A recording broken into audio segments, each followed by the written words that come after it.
च मुखादग्निरजायत।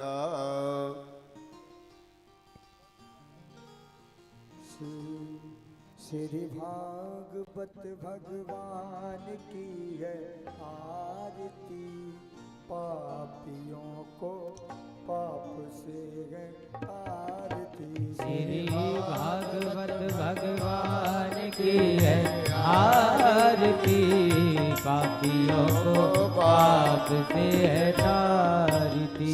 भागवत भगवान की है आरती, पापियों को पाप से है तारती। श्री भागवत भगवान की है आरती, पापियों को पाप से है आरती। ये अमर ग्रंथ ये मुक्ति पंथ ये पंचम वेद निराला, नव ज्योत जगाने वाला। ये अमर ग्रंथ ये मुक्ति पंथ ये पंचम वेद निराला, नव ज्योत जगाने वाला। हरि नाम यही हरि ध्यान यही, हरि नाम यही हरि ध्यान यही, जग के मंगल की आरती, पापियों को पाप से है तारती। श्री भागवत भगवान की है आरती, पापियों को पाप से है तारती। ये शांति गीत पावन पुनीत, पापों को मिटाने वाला, हरि दरस कराने वाला। ये शांति गीत पावन पुनीत, पापों को मिटाने वाला, हरि दर्श कराने वाला। ये सुख करनी ये दुख हरनी, ये दुख करनी ये दुख हरनी। श्री मधुसूदन की आरती, पापियों को पाप से है तारती। श्री भागवत भगवान की है आरती, पापियों को पाप से है तारती। ये मधुर बोल जगबंद खोल सन, मार्ग बताने वाला, बिगड़ी को बनाने वाला। ये मधुर बोल जगबंद को सन मार्ग दिखाने वाला, बिगड़ी को बनाने वाला। श्री राम यही घनश्याम यही, श्री राम यही घनश्याम यही, श्री प्रभु महिमा की आरती, पापियों को पाप से है तारती। श्री भागवत भगवान की है आरती, पापियों को पाप से है तारती।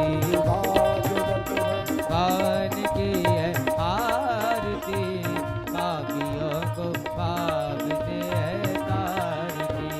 कर्पूर गौरम करुणावतारम, संसार तारम उद्नेत्रहारम, सदा वसंतम हृदयारविंदे। भवं भवानी सहितं नमामि। त्वमेव माता सविता त्वमेव, त्वमेव बन्धो जतिका त्वमेव, त्वमेव विद्या प्रवरं त्वमेव। त्वमेव सर्वं मम देव देव। राधे कृष्णा राधे कृष्णा कृष्णा कृष्णा राधे राधे, राधे श्याम श्याम श्याम श्याम राधे राधे। राधे कृष्णा कृष्णा कृष्णा कृष्णा राधे राधे राधे श्याम श्याम श्याम राधे राधे। राधे कृष्णा कृष्णा कृष्णा कृष्णा राधे राधे राधे श्याम श्याम श्याम राधे राधे। राधे कृष्णा कृष्णा कृष्णा राधे राधे राधे श्याम श्याम श्याम राधे राधे। ओम जले शीतलीकरणं देवादिवन्दनं मन्त्रपुष्पेदां जग्नेन जग्नमय जन्त देवास्तानि धर्माणि प्रथमान्यासन्नादीयना कं महिमानः तजन्त यत्र पूर्वे साध्याः सन्ति देवाः। ओमेकदन्ताय विद्महे वक्रतुण्डाय धीमहि तन्नो दन्ति प्रचोदयात्। ओम कान्ति श्रुतामृषतुनन्दतसारदिन्दोर्यत्रैकतो विलसितामसिताङ्गशोभाम् वृंदावने कृतया मुन्गांगसांगम राधा मुकुंद युगलम तदहं नमामि। नाना सुगंध पुष्पाणि यथा कालोद्भवानि च पुष्पाञ्जनमया दत्ता ग्रहाण परमेश्वरां पुराण पुरुषोत्तमाय नमः मंत्रपुष्पांजलिं समर्पयामि। बोले भागवत भगवान की जय। बोले वृंदावन बिहारी लाल की जय। बोले व्यास जी महाराज की जय। बोले सुखदेव जी महाराज की जय। सत्य सनातन धर्म की जय हो। जय जय श्री राधे जय जय श्री राधे श्याम।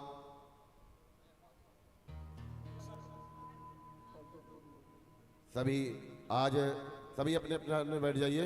देखिए आज चतुर्दिवस की कथा श्री गोविंदपुर ग्राम दरभंगा से श्री यूट्यूब चैनल मिथिला कुंज यूट्यूब चैनल के माध्यम से श्रवण कर रहे हैं सभी जो देश विदेश में बैठे हुए सभी श्रोतागण, उन सभी को राधे राधे। और यहाँ पर जो उपस्थित सभी श्रोतागण उनको भी सभी को राधे राधे। व्यास मंच पर विराजमान परम पूज्य वैष्णव कुलभूषण श्री महामंडलेश्वर श्री किशोरी शरण जी महाराज के मुखारबिंद से आज चतुर्दिवस की कथा का आप श्रवण पान करेंगे। तो देखिए जो महाराज जी के द्वारा मिथिला कुंज आश्रम वृंदावन में कई सेवा प्रकल्प चल रहे हैं, आप उन सेवा प्रकल्प में भी महाराज जी के जुड़िए। जैसे कि अखंड नाम संकीर्तन जो आज 31 वर्ष से श्री वृंदावन धाम मिथिला कुंज आश्रम में चल रहा है। युगल नाम संकीर्तन राधे कृष्णा कृष्णा कृष्णा राधे राधे राधे श्याम श्याम श्याम राधे राधे। तो जो भी महाराज जी के आश्रम में कीर्तन जो अष्टायाम आप यहाँ कराते हैं, तो आप यही कि हमारे नाम से भी वृंदावन धाम में कीर्तन हो। तो एक दिन की कीर्तन की सेवा जो आपके नाम से 24 घंटे कीर्तन होगा संकल्प के द्वारा, तो 1500 रुपये। एक माह का जो इच्छुक के सेवक के भक्तगण है कि हमारे नाम से एक महीने तक कीर्तन हो तो 15,000 रुपये। और जो आजीवन कीर्तन के सदस्य बनना चाहते हैं मिथिला कुंज आश्रम के कि हमारे नाम से आजीवन मरणोपार्यंत तक कीर्तन वृंदावन धाम मिथिला कुंज आश्रम में चलता रहे और एक संत की सेवा मरणोपर्यंत तक चलती रहे, तो वहाँ पर 21,000 देकर सेवा दे करके आप मिथिला कुंज आश्रम के सदस्य बन जाएं। और यहाँ से आप आ सके व्यास मंच से आपको प्रमाण पत्र भी मिलेगा और उसकी रसीद भी मिलेगा। और जब भी आप मिथिला कुंज वृंदावन जाएंगे आश्रम में आपको 3 दिन तक रहने की व्यवस्था भी दी जाएगी, तो आप भी सेवा यहाँ दे सकते हैं। और देखिए एक अद्भुत कार्य जो महाराज श्री ने संकल्प लिया है, श्री वृंदावन धाम में श्री भागवत मंदिर का निर्माण चल रहा है जो आज विश्व में कहीं नहीं है। अनेकों देवी देवताओं के मंदिर हैं, लेकिन एक भागवत मंदिर वृंदावन में वे महाराज श्री के आश्रम में चल रहा है निर्माण। तो जो भी उस मंदिर में भी सेवा करना चाहे एक ईंट की सेवा मात्र 1100 रुपये। और एक श्लोक अपने नाम से वृंदावन धाम में श्रीमद् भागवत का लिखाना चाहे तो एक श्लोक की सेवा 5100 रुपये रखी गई है। तो जो भी आप सेवा वहाँ देना चाहें, आश्रम से जुड़ना चाहें, वो हमसे आपके संपर्क कर सकते हैं। आइए अब व्यास मंच की ओर चलते हैं। श्री परम पूज्य व्यास जी महाराज से श्री सदगुरुदेव गुरुदेव भगवान से प्रार्थना करेंगे कि आज चतुर्दिवस की कथा श्रवण कराकर हमें कृतार्थ करें। जय श्री राधे।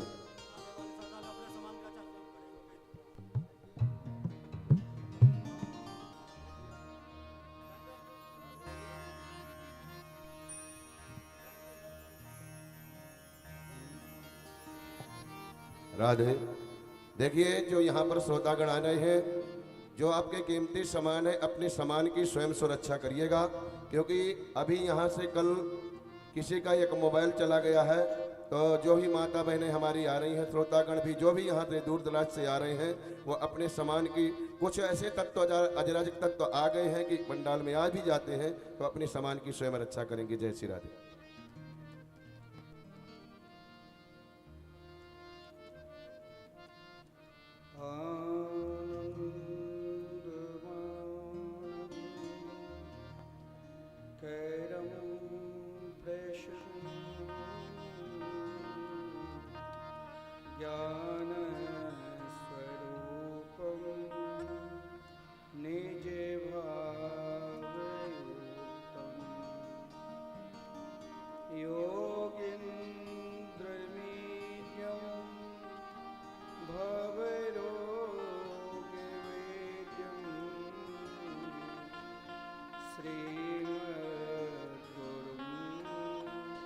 नित्य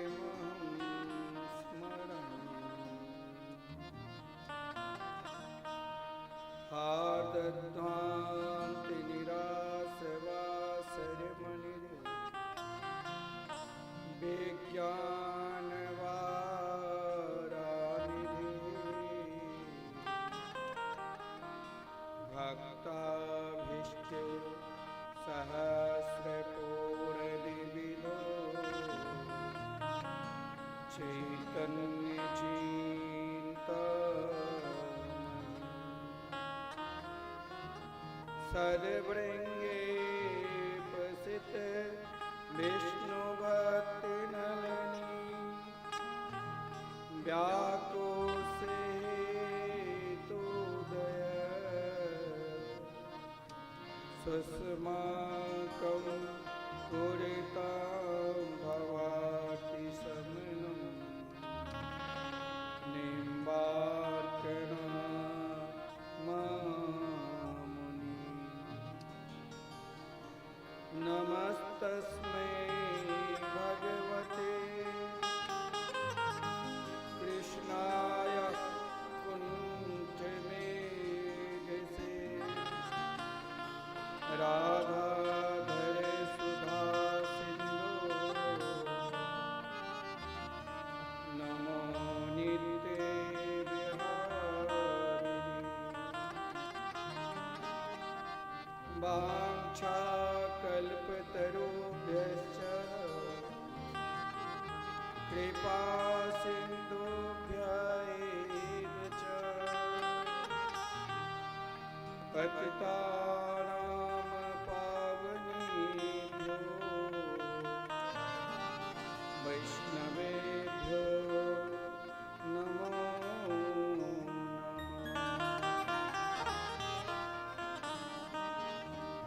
श्री राधे। आइए हम सब भगवान के मंगल में मधुर में आनंद में नाम के उच्चारण करें, तत्पश्चात तथा मत का रसास्वादन करें। राधे कृष्ण राधे कृष्ण कृष्ण कृष्ण राधे राधे राधे श्याम राधे श्याम श्याम श्याम राधे राधे राधे कृष्ण राधे कृष्ण कृष्ण कृष्ण राधे राधे राधे श्याम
की सेवा करते हुए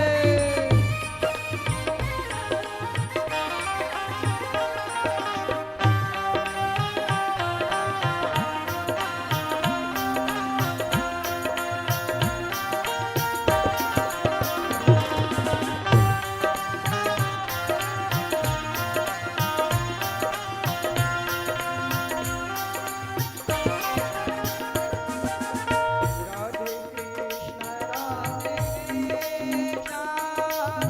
कृष्ण कृष्ण राधे राधे राधे श्याम राधे श्याम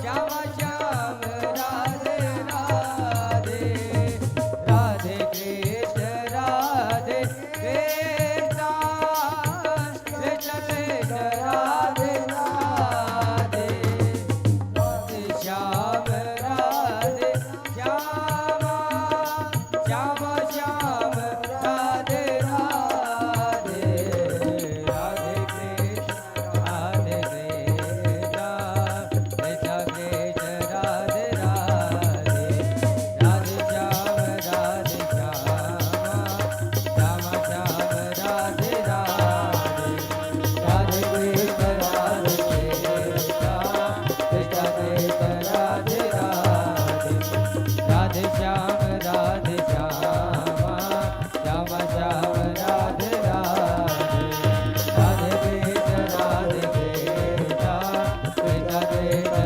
राधे राधे राधे श्याम राधे श्याम श्याम श्याम राधे राधे राधे कृष्ण राधे कृष्ण कृष्ण कृष्ण राधे राधे राधे श्याम राधे श्याम श्याम श्याम राधे राधे राधे कृष्ण राधे राधे राधे श्याम राधे राधे राधे कृष्ण राधे राधे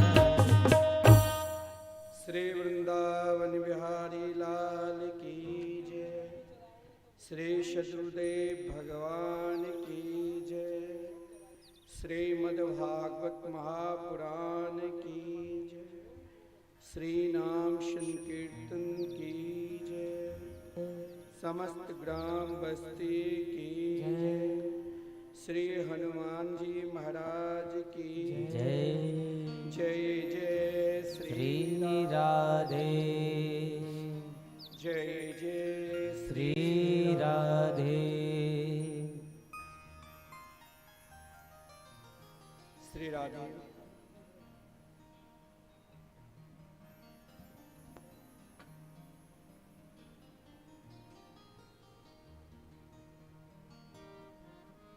आनंद कंद स्वरूप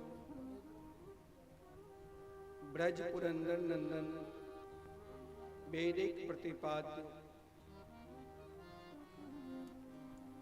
श्री राधा प्रियकांत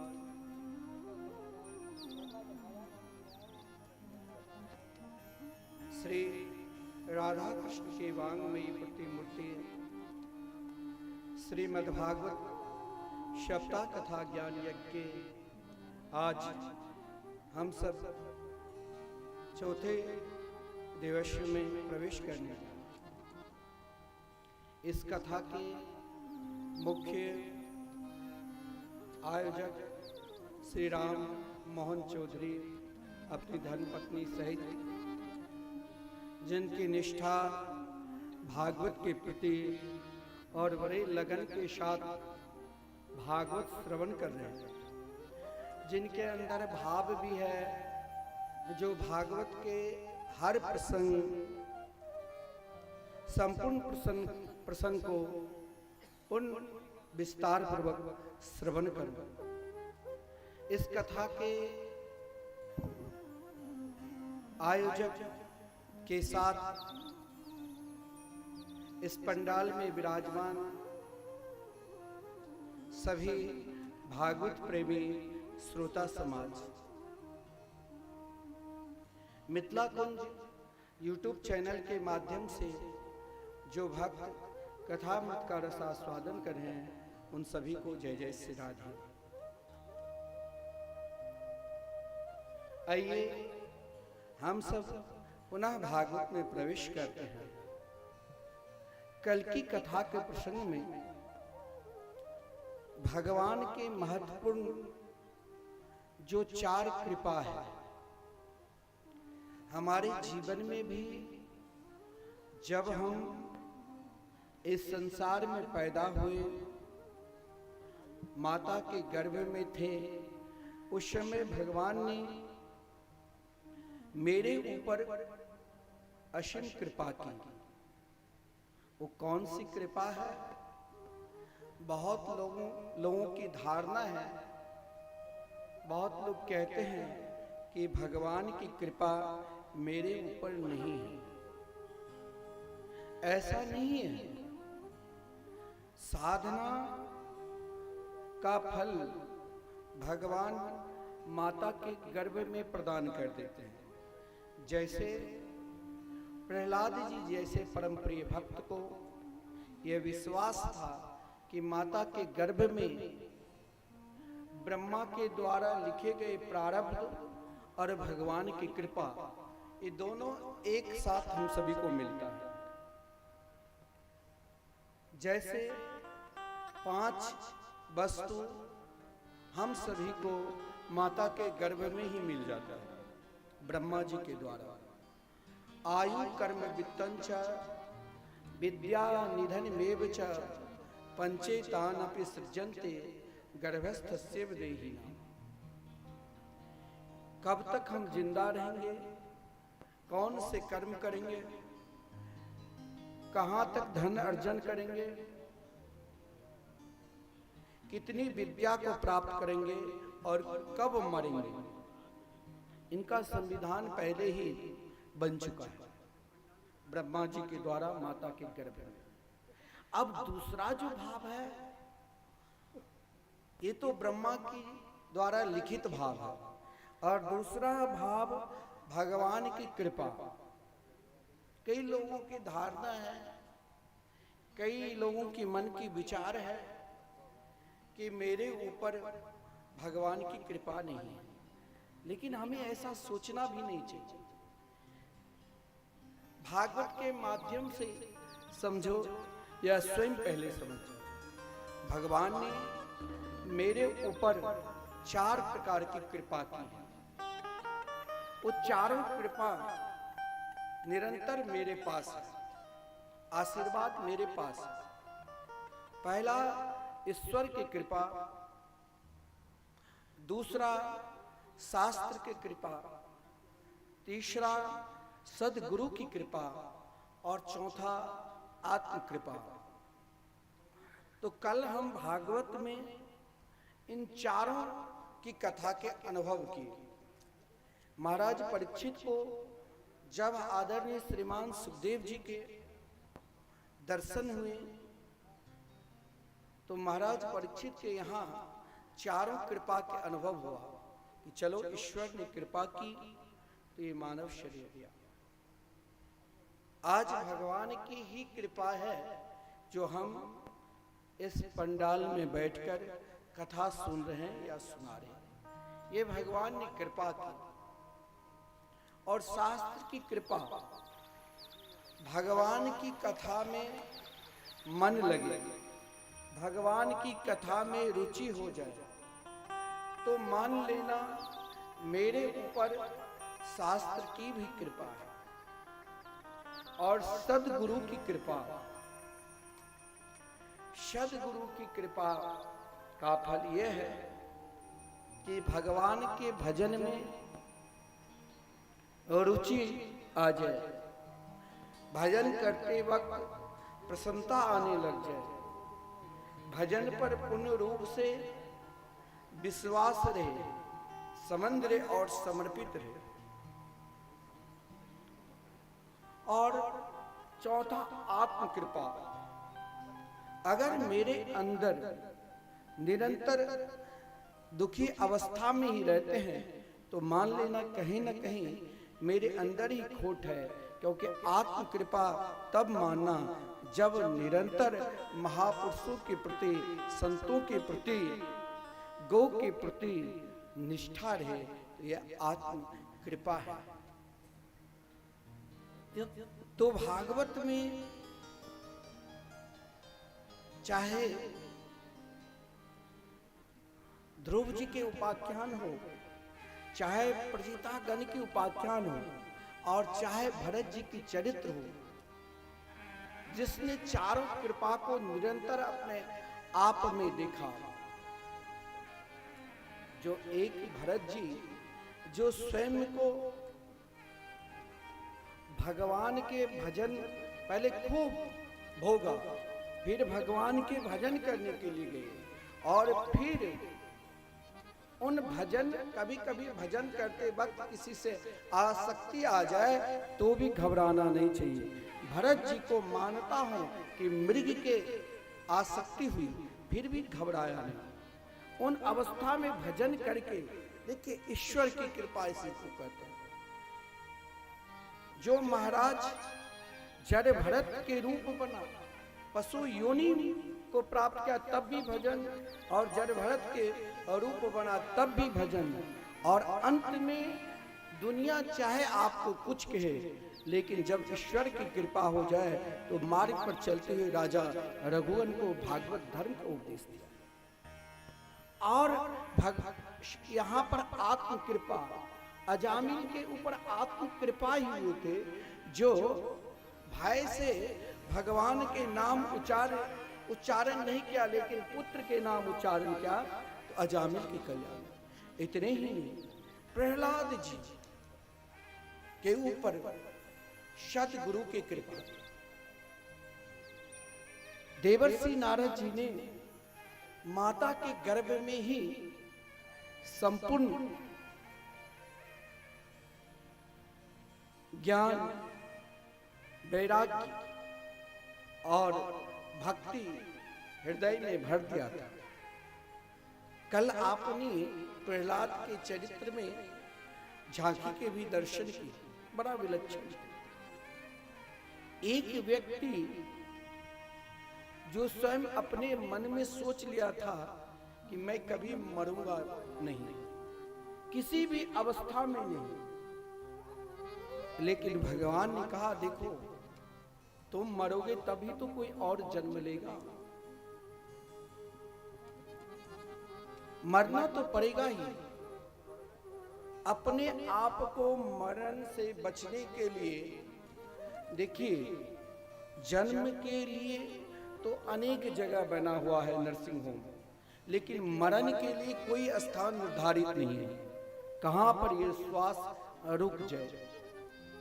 हिरण्यकश्यप को जो सोचा भी नहीं होगा, जो निरंतर गौ के प्रति, वेद के प्रति, ब्राह्मण के प्रति, देवताओं के प्रति निरंतर शत्रुता भाव कर लिया था, और वही हिरण्यकश्यप जिनके अंदर लेस मात्र विश्वास भी नहीं था कि भगवान है।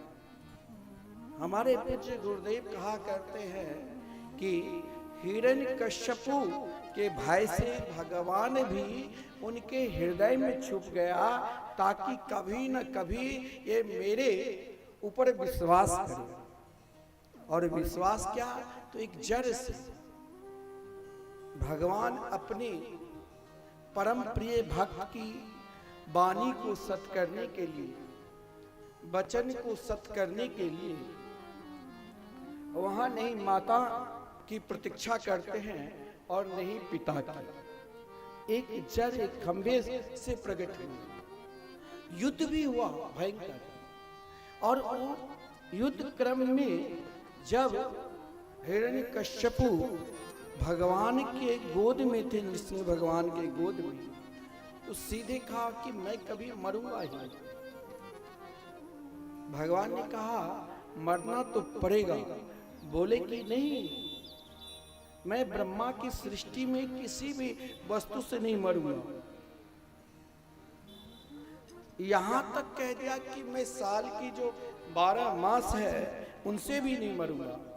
बोले अरे मैं तुम्हारे लिए ही तो 13वीं मास, जिसे हम लोग मले मास बोलते हैं, और वृंदावन में विशिष्ट मास यानी पुरुषोत्तम मास बोलते हैं। पुरुषोत्तम मास में हम भगवान के जितने भी भजन पूजन करते हैं उसके 10,000 गुना फल मिलता है। यहाँ के लोग तो देवी देवता के पूजन करना छोड़ देते हैं कि भगवान तो भाग गए राजगिरी में। ऐसा नहीं, एक प्रथा है वर्षों से चली आ रही। स्वयं को अपने आप को हिरण्यकश्यप ने अपना बल का प्रयोग कर लिया। ब्रह्मा के एक एक वरदान का भी प्रयोग किया था कि ना मैं रात में मरूंगा ना दिन में, ना मैं मनुष्य से मरूंगा ना पशु से। भगवान ने कहा मैं ना मनुष्य हूँ ना पशु हूँ, मैं दोनों का द्वंद्व हूँ। अंत में कह दिया ना मैं अस्त्र से मरूंगा ना शस्त्र से। बोले नहीं अस्त्र से मारा हूं नहीं शस्त्र से, अपने नाखून से। और इच्छा प्रकट की कि नहीं मैं सजीव से मरूंगा और नहीं मैं निर्जीव से। बोले नहीं मेरे अंदर सजीवता है और नहीं निर्जीवता है। बोले क्यों? बोले मैं अपने नाखून से मारूंगा, क्योंकि नाखून को काटने के बाद दर्द नहीं होता है, और यदि निर्जीव रहता तो फिर वो जन्म नहीं लेगा, बढ़ता नहीं। अंत में कहा मैं ब्रह्मा की सृष्टि से ही नहीं मरूंगा। भगवान ने कहा देख ब्रह्मा मेरी सृष्टि की है। भगवान वेद कहते हैं यो ब्रह्माणम विदधाति पूर्वम, अर्थात जिसने सर्वप्रथम ब्रह्मा को बनाया और उन हिरण्यकश्यपों को मरना पड़ा। संपूर्ण देवता ने भी आकर भगवान की स्तुति की। लक्ष्मी जी भी आई, लेकिन भगवान की उन विकराल रूप को देखकर लक्ष्मी भी चली गई। लेकिन आदरणीय प्रहलाद जी ने 40 मंत्रों के द्वारा भगवान की जब स्तुति की तो भगवान प्रहलाद को गोद में लेकर कहा हे मेरे परम प्रिय भक्त, मुझे आने में जो विलंब हुई उसके लिए मैं क्षमा चाहता हूं। क्योंकि प्रहलाद ने जब स्तुति की तो भगवान से क्या कहा, आप कितने बड़े दयालु हैं, कितने बड़े कृपालु हुआ है। संसार में लोग भजन के लिए डरते हैं, उन लोगों को ध्यान पूर्वक सुनना चाहिए जो लोग कहते हैं कि हम तो मीट मांस खाते हैं, हम जो भोजन नहीं खाना चाहिए वो भी खाते हैं। नहीं खाना चाहिए, फिर भी आपकी आदत है तो उस आदत को छुड़वाना है तो भगवान के भजन करें। और भगवान के भजन से भी नहीं छूटता है तब भी माला झोली लेकर सबके अधिकार है भगवान के नाम जाप करने की। राधे कृष्ण कृष्ण कृष्ण राधे राधे, राधे श्याम श्याम श्याम राधे राधे। ये मैं नहीं कह रहा हूं, ये भागवत स्वयं कह रहे हैं। जब प्रहलाद जी ने कहा विप्राद्विषन् गुणयुता दरिविंद नाभा पदारविंद विमुखा क्षपचम वरिष्ठम् मन्ये तदर्पित मनो बचने हितार्था प्राणं पुनाति सकुलं न तु भूरिमान।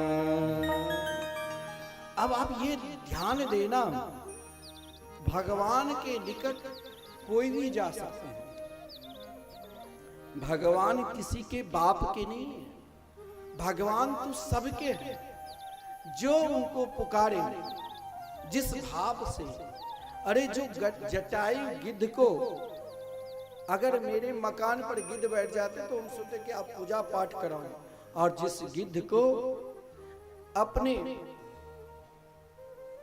गोद में लेकर और स्वयं को अग्नि संस्कार किया, उन भगवान के हम भजन करने से डरते हैं। और गिद्ध तो महाराज निरंतर उनका भोजन तो क्या है जानते हो, निरंतर मांसाहारी ही रहते हैं। लेकिन वो गिद्ध निरंतर श्री राम नाम का जाप किया, निरंतर कृष्ण नाम के जाप किया, तो गोद में बैठ भगवान के गोद में रहे। और भगवान ने वो सदगति दी जो एक अपने पिता को लाभ नहीं मिला महाराज दशरथ, और स्वयं भगवान ने जटायुयुध के अग्निशस्त्र। भगवान तो इतने दयालु है जो उसने सबरी के जूठन बैर खाए। और यही बात प्रहलाद ने कहा कि प्रभु मैंने आज देख लिया, ना मुझ में कोई गुण था, ना मेरे अंदर प्रभाव था, ना मेरे कोई उच्च कुल था, असुर कुल में जन्म हुआ, तमो गुण वृत्ति का ही भोजन था, आसुरी वृत्ति का भोजन था, संपूर्ण असुर लोक में ही रहा, फिर भी प्रभु आप कितने दयालु हैं। मैंने पुकारा और आप अपने भक्त के वचन को सत्य करने के लिए एक जड़ से प्रकट हुए। हे मेरे गोविंद, आज मैंने देख लिया विप्रात दुईसन गुणयुता दरविंद नाम, कोई संपूर्ण गुण से संपन्न है, त्रिकाल संध्या करते हैं, सब गुण से संपन्न है, और यदि भगवान के भजन नहीं करते हैं तो उसे श्रेष्ठ नहीं कहा। और आप चाहे कुछ खाते हो, कैसे रहते हो, उससे हमें लेना देना नहीं, लेकिन आप भगवान के अगर भजन करते हैं तो आप श्रेष्ठ हैं। आपसे बड़ा संपूर्ण गुण से युक्त है, लेकिन भजन से दूर है तो उसे श्रेष्ठ नहीं कहा गया। इसीलिए ये कभी हमें नहीं सोचना चाहिए जब एक विदेशी जो गौ मांस खाने वाले आज महाराज इन भारतवर्ष में उनको वो आनंद मिला, वो सुख मिला, जो आज देख लो जिसे आप अंग्रेज मंदिर इस्कॉन मंदिर बोलते हैं, आज भारतवर्ष में ऐसा कोई भी शहर नहीं है जहां उन विदेशियों ने आकर घर घर में नाम के प्रचार नहीं किए। हरे कृष्ण कृष्ण कृष्ण हरे हरे, हरे राम राम राम हरे हरे। क्यों? क्योंकि एक संत की कृपा से प्रभुपाद जी की कृपा हुई, और उन कृपा के फलस्वरूप जिसे भगवान की नाम में अगर आनंद नहीं आता तो अपनी संपूर्ण सुख सुविधा छोड़कर आप कभी वृंदावन जाओगे तो हजारों लोग अंग्रेज पैदल नंगे पैर प्रातः काल से ही परिक्रमा लगाते रहते हैं, और सबके हाथ में झोली माला। अब वो विदेश जाते होंगे तो क्या खाते होंगे, किसको क्या पता, लेकिन भगवान के नाम में अभी आप किसी भी प्रकार की मत सोचो कि भाई अगर हम कैसे भगवान के भजन कर पाएंगे, कैसे हम भगवान की पूजा करेंगे। भगवान की पूजा करने की सबके अधिकार है। जो उनके पूजन करते हैं, उनके नाम जाप करते हैं, और देखिए आप नाम जाप करना प्रारंभ कर दो और धीरे धीरे वही नाम भगवान की, अगर हम आपसे कहेंगे कि आप वैष्णवी दीक्षा अभी ले लो, नहीं लोगे तो आपको दोष लगेगा, ये गलत है। आप केवल, मैं यही कहता हूं कि आप श्री राम कृष्ण के मंगल में, मधुर में, आनंद में नाम लेना प्रारंभ करें। और जब आप प्रारंभ कर दोगे ना, धीरे धीरे धीरे जब उनकी इच्छा होगी तब आप स्वयं अपने आप वैष्णव धर्म को स्वीकार कर लोगे। केवल केवल आपको नाम लेना है। और देखिए इसका प्रभाव क्या होता है। जिस घर में कम से कम लेना प्रारंभ करो, 108 से प्रारंभ कर दो, धीरे धीरे 16 माला जाप करो, और वो धीरे धीरे ऐसा परिपक्व हो जाता है। स्वयं भगवान नरसिंह भगवान ने जब प्रहलाद जी से पूछा आप हमसे कुछ मांग लो, तो प्रहलाद जी ने कहा नहीं प्रभु, मुझे तो कुछ नहीं चाहिए, मुझे तो केवल आपके चरणार बिंद चाहिए, निरंतर मैं आपके नाम जाप करता रहूं। लेकिन भगवान ने कहा मेरी प्रसन्नता के लिए कुछ तो मांग लो। बोले तो ठीक है, निरंतर मेरे पिता सदा आप से शत्रुता की, इनका उद्धार कैसा होगा, ये मार्ग बता दो। तो भगवान ने स्वयं कहा, त्रिसप्तभी पिता पुत पितृभी सतेन घर, यत साधु से गृह जातो भवान वे कुल पावना। आप अपने घर पर एक दिन कम से कम 24 घंटे अगर हरिनाम संकीर्तन महामंत्र कीर्तन कराते हैं ना, उस दिन जिस पितरों को आप पितर पक्ष में हर बार श्राद्ध पक्ष में आपको उनको तर्पण करना पड़ता है, और तब लगता है कि कहीं उनकी महाराज हम अगर तर्पण कर देंगे तो साल भर पानी पीता रहेगा, और उनके नाम से हम किसी को जिमा देते हैं, भोजन करा देते हैं, तो ये तृप्त रहेगा। लेकिन जानते हो, ऐसा कार्य कर दो जो आप स्वयं तृप्त रहो और आपके पितरगण भी तृप्त रहे। वो कार्य क्या है? तो हरि नाम संकीर्तन। ये स्वयं नरसिंह भगवान ने प्रहलाद जी से कहा कि देखो, जिसके घर में एक वैष्णव मात्र हो जाता है, या वो हरिनाम कीर्तन निष्ठ हो जाते हैं, महामंत्र निष्ठ हो जाते हैं, उनकी 21 पीढ़ियां दिव्य लोक को प्राप्त कर लेते हैं, जहां से लौटकर आना ही ना पड़ता है। भगवती श्रुति कहती है, न च पुनरावर्तते न च पुनरावर्तते। 7 पिता के कुल, 7 माता के कुल और 7 ससुर के कुल, इतनी पीढ़ियों के कल्याण मात्र भगवान के मंगलमय नाम से हो जाते हैं। इसीलिए हम सभी को भगवान के मंगलमय नाम लेना चाहिए, और नाम निष्ठ ऐसे हो जाओ, ऐसे हो जाओ, आप जो भी खाते हो उनकी कभी परवाह ना करो, लेकिन ये भाव निरंतर रखो कि हमें कम से कम ना कुछ, अरे हम 10 बजे सोने जाते हैं, लेकिन अगर 10 बजे सीधे नींद नहीं आ जाती है, आधी घंटा मोबाइल चलाते हैं, फिर भी नींद नहीं आती है तो ना जाने आधी रात्रि निकाल लेते हैं। उसमें से कम आधी घंटा निकालकर हमें रोज हरि नाम संकीर्तन महामंत्र, युगल नाम महामंत्र के नाम जाप करना है, और फिर देख लीजिए आपका समय कितने अति सुंदर बदलते हैं। आप कहेंगे कि मैं कुछ जानता ही नहीं। प्रहलाद जी तो बहुत बड़े ज्ञानी थे, भगवान की प्रतिज्ञा है, एक बार जो उनके शरण में आ जाता, चाहे प्रहलाद हो और चाहे जड़वत कौन थे, क्योंकि भगवान केवल जगन्नाथ के रूप में नहीं है, भगवान तो पशुपतिनाथ भी है ना। और भगवान की प्रतिज्ञा है, केवल आपका पुकार सही होना चाहिए। आप कहोगे कि प्रहलाद की पुकार से ही भगवान ने श्री नरसिंह भगवान के रूप में अवतार लिया, ऐसा नहीं है। एक जड़, एक हाथी, जो हाथी की बुद्धि सबसे मोटी बुद्धि होती है, और एक हाथी ने जब पुकारा, जो गजेंद्र नाम से विभूषित था, जिनकी ढेर सारी पत्नियां थी, ढेर सारे बच्चे थे,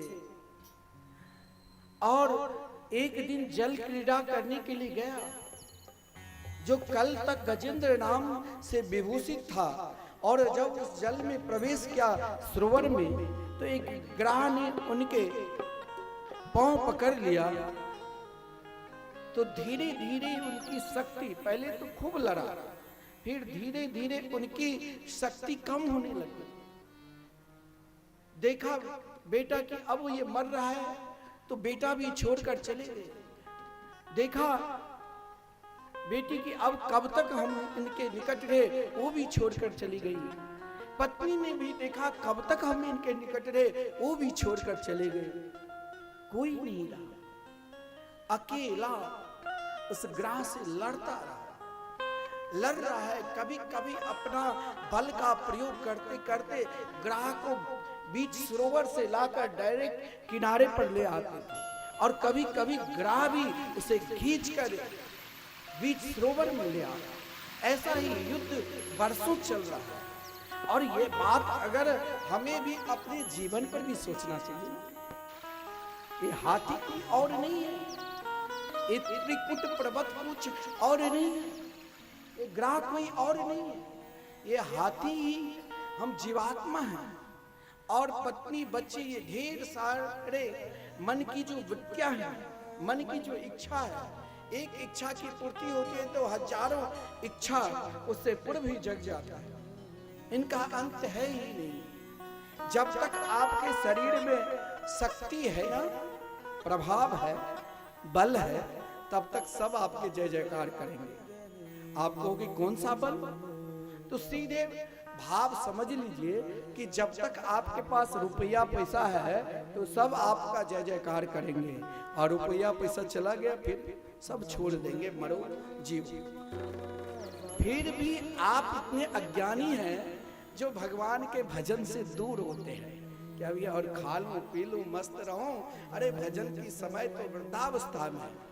भगवान ने अपने काल को, ग्राह को चेतावनी दी कि ये ऐसे बुढ़ा मानने वाला नहीं है, इसे जर्जर करो।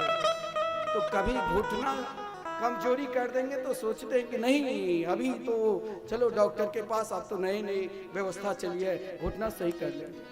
आंख खराब होते हैं तो महाराज अब दुनिया को देख लिया, भजन को देखो तो चलो अभी तो डॉक्टर, अब तो चश्मा पहनने की जरूरत नहीं, लेंस लगा।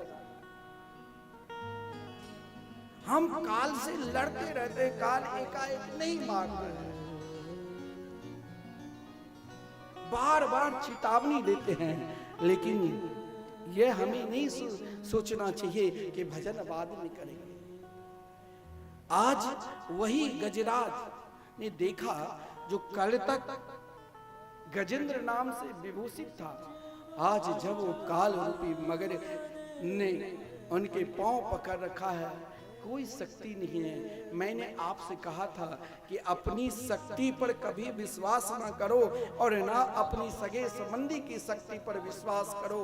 अगर वो भी शक्ति है तो उनमें से एक शक्ति डाल दो, क्या तो भगवान के मंगलमय नाम रूपी शक्ति पर निरंतर विश्वास करो। क्योंकि उनके शरण में जो भी आते हैं ना, सब धन्य हो जाते हैं। केवल हमें अपने जीवन में उनकी शरणागति को स्वीकार करना है। तेरी शरण में आके मैं धन्य हो गया, तेरी शरण में आके मैं धन्य हो गया, तेरी शरण में आके मैं धन्य हो गया, तेरी शरण में आके मैं धन्य हो गया। जन्मों की प्यास थी जो, जन्मों की प्यास थी जो, संपन्न हो गया, तेरी शरण में आके मैं धन्य हो गया, तेरी शरण में आके मैं धन्य हो गया।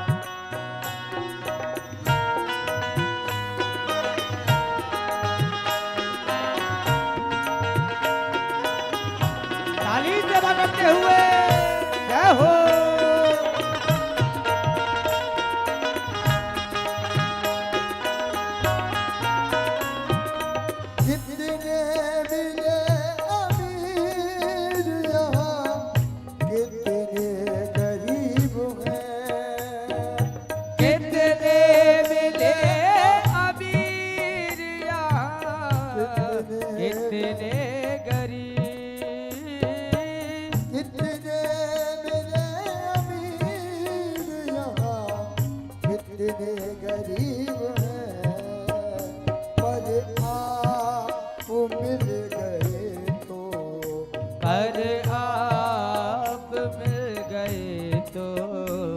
धनवान हो गया। अरे आप मिल गए तो धनवान हो गया। जन्मों की प्यास थी, जन्मों की प्यास थी जो संपन्न हो गया। तेरी शरण में आके मैं धन्य हो गया। तेरी शरण में आके मैं दोनों हाथ उठा के बड़े भाव से धन्य हो श्री गया। राम।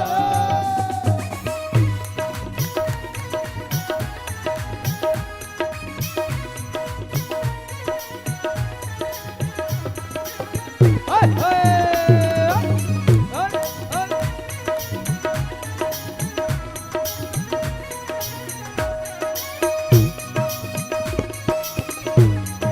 अरे बात के बिहारी लाल की।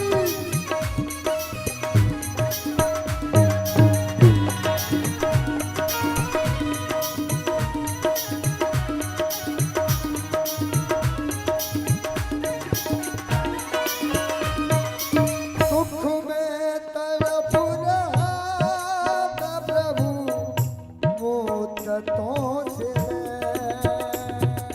दुख में तड़प रहा था प्रभु मुद्दतों में। दुख में तड़प रहा था प्रभु मोदतों से मैं। दुख में तड़प रहा था प्रभु मुद्दतों में।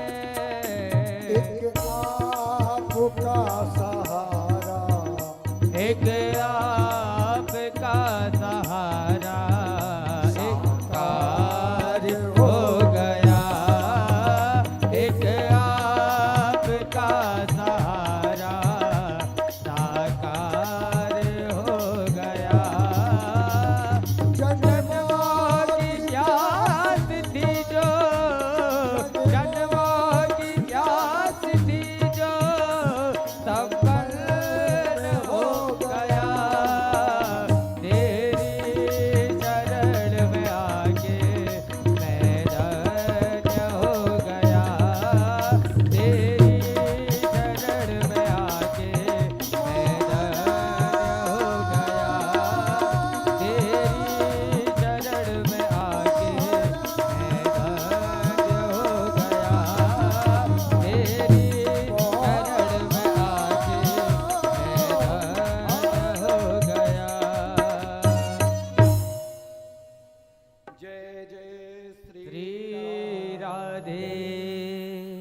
केवल शरणागति को स्वीकार करना।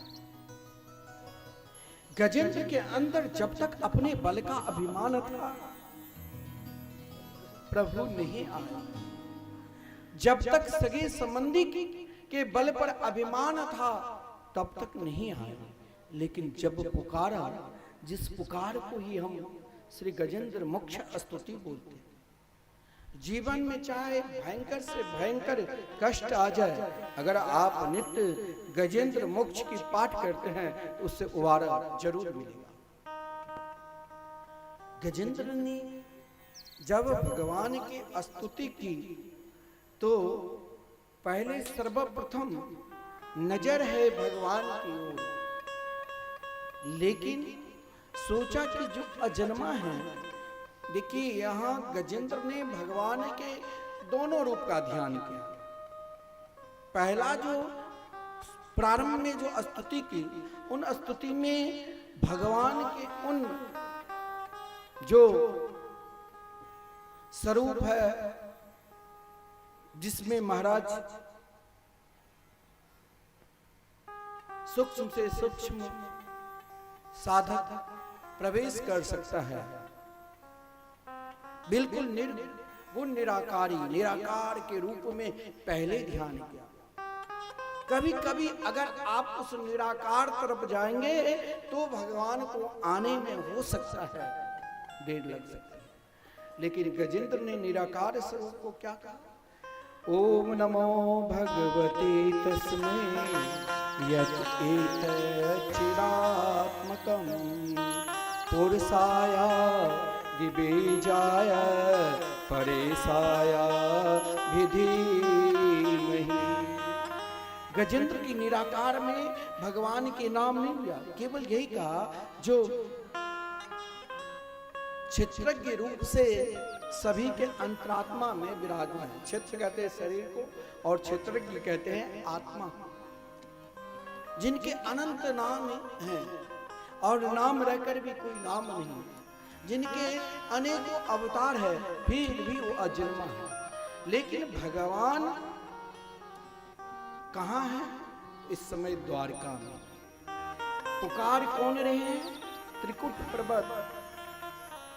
दो आधार है त्रिकुट पर्वत के। एक आधार जो वृंदावन धाम के निकट त्रिकुट पर्वत, और सलजुग की बात करें तो क्षीर सागर के निकट त्रिकुट पर्वत, और आत्मदृष्टि से निर्णय करे तो स्वयं अपने अंदर ही 3 कूट है, काम क्रोध लोभ। और ये जो कूट है ना, ये सबके पास अपने आप में प्रबल है। काम अपनी तरफ निरंतर कामना अति है, कामना के अंत ही ये नहीं, स्वयं की क्रोध ले जा रहे।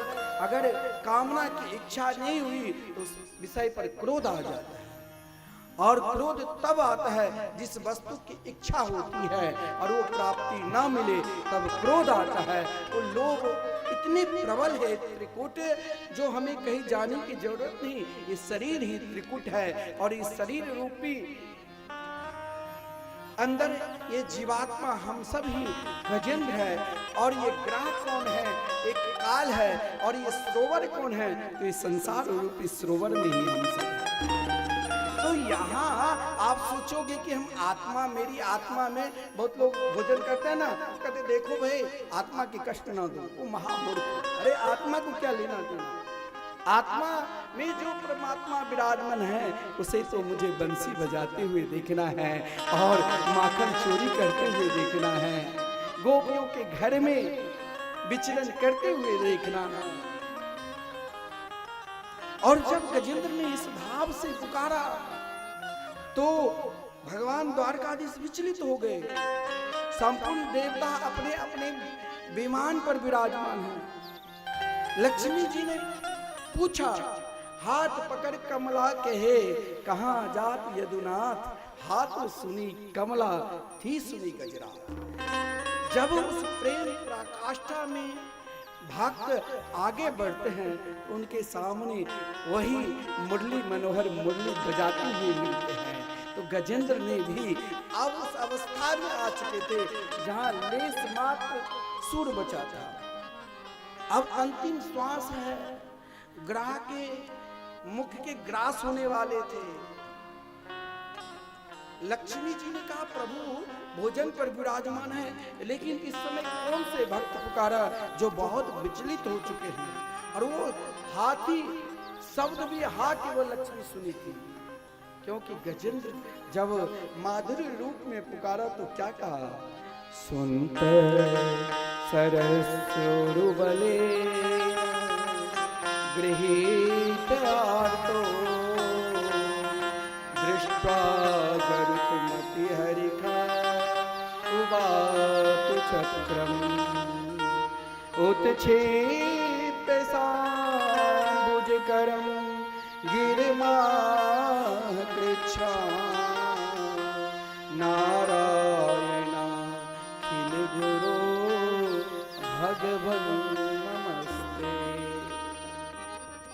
आप आगे कथा श्रवण करोगे, जब रास प्रारंभ हुआ तो भगवान के नाम में भी उस माधुर्य प्रेम लीला में भगवान भी अपने भक्त के लिए निरंतर मन बनाते रहते हैं। और यहाँ भी गजेंद्र ने कहा, हे प्रभु, आप तो एक रूप से सभी के अंतःकरण में विराजमान हैं, लेकिन अंतःकरण में रहते हुए भी अब मेरे अंदर वो भाव प्रकट होता है जिस भाव को मैं बाहर प्रकट देखना चाहता हूँ।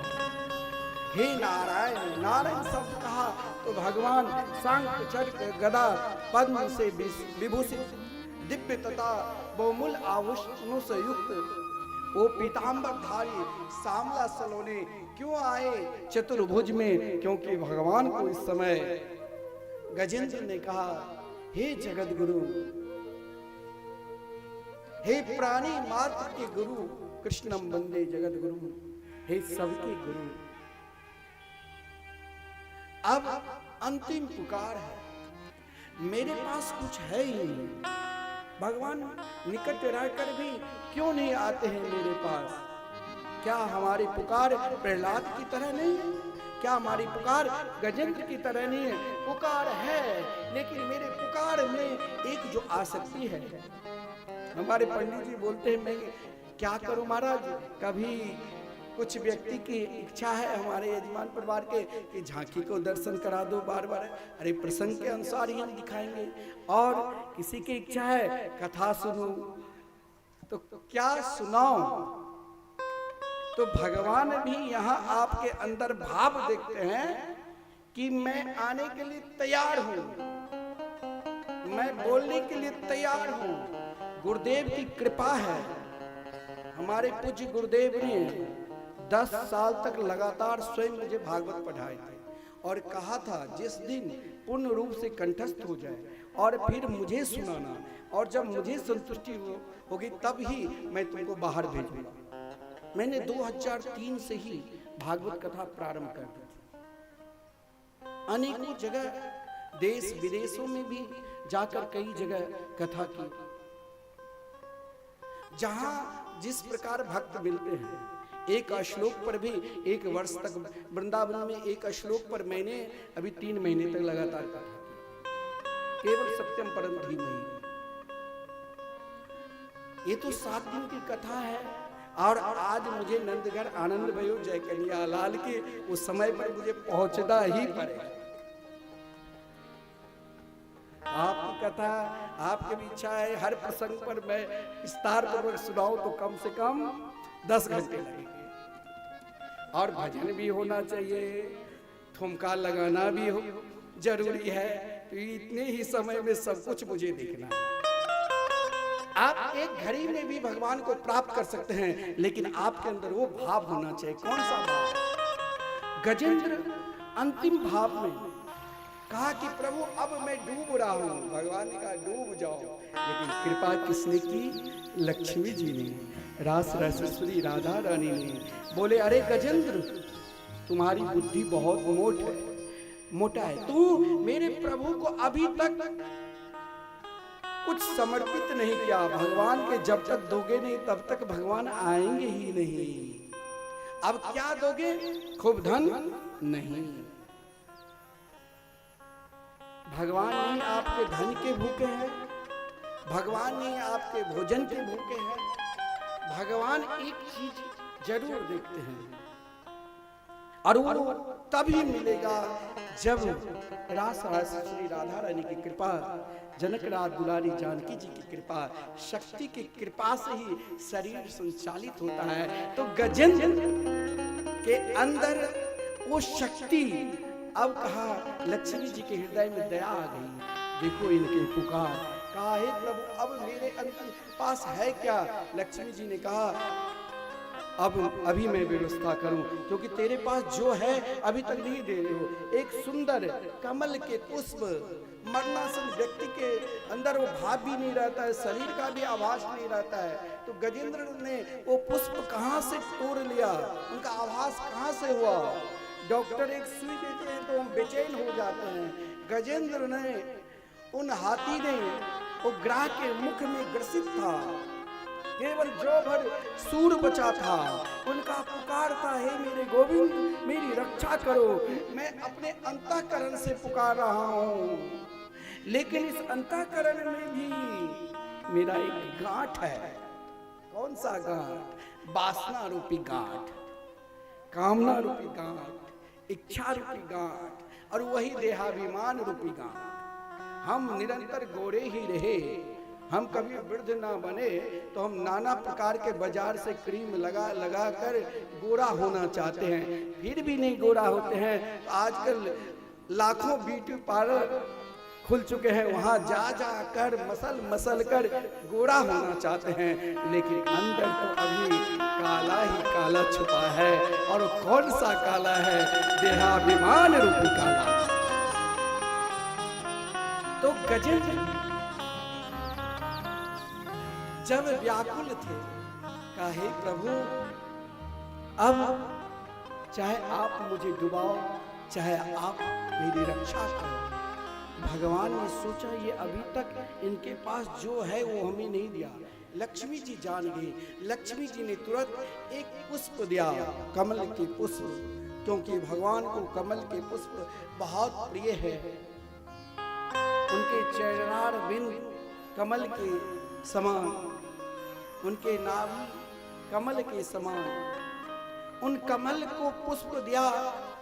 जो ही कमल के पुष्प दिया और गजेंद्र ने कहा, सुनता है सरस्योरु बले न गृहीत आर्तो दृष्टा गरुकमति हरिखा वात चक्रम उत्क्षिप्य सांबुज करम गिरा माह कृष्ण नारायणा किल गुरो भगवन नमस्ते। जो ही पुकारा भगवान तुरंत हरि का अवतार लेकर पहले तो रुद्रा का उद्धार किया। फिर गजेंद्र, आप कहोगे कि ऐसा क्या दिया? पुष्प में क्या था? पुष्प में था, लक्ष्मी जी ने कही कि तुम पहले अपना सर्वस्व दे दो, आत्मनिवेदन कर दो कि इस शरीर पर भी अब मेरा अधिकार नहीं है। हे प्रभु आपका अधिकार है, लेकिन शरीर के अंदर भी एक अभिमान है, देहाभिमान, जिसे हम वासना कहते हैं, जिसे हम कामना कहते हैं, जिसे हम इच्छा कहते हैं, जिसे हम तरंग कहते हैं। भगवान ने देखा गजेंद्र ने तो अपना सर्वस्व इच्छा कामना संपूर्ण तन मन धन उस पुष्प में डाल दिया। आज वो पुष्प उनके लिए सर्वस्व था, और जब भगवान को कोई सर्वस्व देते हैं तो भगवान स्वयं अपने आप हो जाते हैं, और नहीं तो अवतार लेते हैं। तो यहाँ भगवान ने सोचा अभी गजेंद्र के लिए अवतार ही सर्वोपरि है, तो हरि अवतार लेकर उनका उद्धार किया। आप कहेंगे कि ग्राहकों के उद्धार किया, ग्राहक ने तो प्रार्थना नहीं की। तो वृत्रासुर ने भगवान से जब प्रार्थना की थी और भगवान ने जब दर्शन दिया था और कहा, इंद्र के द्वारा दोनों हाथ कट चुके थे, फिर भी वृत्रासुर से भगवान ने कहा वर मांगो। कहा अहम हरे तब पादे के बोला दासानुदासो भवतास्मि भोया। हो सकता है मेरे भजन से भगवान की प्राप्ति ना हो, तो मुझे उन आचार्य परंपरा से दीक्षित लेना चाहिए जो परम वैष्णव है, जिनकी आचार्य परंपरा में एक से एक स्वयं भगवान ही अवतार लिए हैं। ऐसे महापुरुष के संग करने से भी कभी कभी हमारे उद्धार होता है। देखिए एक बात और भी ध्यान देना, भगवान पर जैसे पुष्प चढ़ाते हैं तो इसमें लात भी नहीं लगना चाहिए। चाहे अगर लात लगता है ना, इसीलिए कई पवित्र जगह पर या जल में प्रभावित करते हैं। तो चाहे आप देवराज इंद्र की तरह समर्थ है, फिर भी आपको क्या होगा? दरिद्र होना पड़ेगा। यही हुआ। एक बार दुर्वासा ऋषि इंद्रलोक में आ रहे थे। देवराज इंद्र इधर हाथी पर बहिरावत हाथी पर बैठकर जा रहे थे। देवराज इंद्र को देखकर दुर्वासा ऋषि ने अपने गले से भगवत प्रसादी माला को देवराज इंद्र के गले में डाल दिया, और जो ही देवराज इंद्र के गले में डाला तो देवराज इंद्र के हृदय में उतनी प्रसन्नता नहीं हुई, उसने हाथी के मस्तक पर रख दिया, हाथी ने उस माला को कुचल दिए। इधर दुर्वासा ऋषि ने देखा तो देखा कि इनके अंदर अभी अभिमान है। इसने भगवत प्रसाद की माला, कोई भगवान की प्रसाद दे तो उसे स्वीकार करना चाहिए, उसे तिरस्कार नहीं करना चाहिए। इसने भगवान की प्रसादी को तिरस्कार किया है, जिस कारण दरिद्र होना। और उस समय स्वर्ग असुर लोक के सम्राट राजा बलि थे, स्वर्ग पर आक्रमण कर दिए, स्वर्ग पर विजय श्री प्राप्त कर ली। और जिस क्रम में संपूर्ण देवता ब्रह्मा जी को साथ में लेकर भगवान के पास गए और भगवान के पास जाकर सुंदर स्तुति की, भगवान ने समुद्र मंथन के लिए कहा, जिसमें देवता और दानव दोनों आपस में मिले और आपस में मिलकर समुद्र मंथन किया, जिसमें स्वयं भगवान के कई अवतारों की वर्णन है, जिसमें भगवान ने अनेक अवतार धारण किए। मंदरगिरी पर्वत और बांस के नाग को रस्सी बनाकर भगवान ने इसमें कच्छप अवतार भी धारण किए और एक रूप से देवता के पक्ष में होकर समुद्र मंथन हुआ। समुद्र मंथन से अनेक 14 प्रकार के रत्न निकलते हैं, जिसमें प्रारंभ में विष निकला और बाद में अमृत। इससे भी हमें जीवन में एक शिक्षा लेना चाहिए।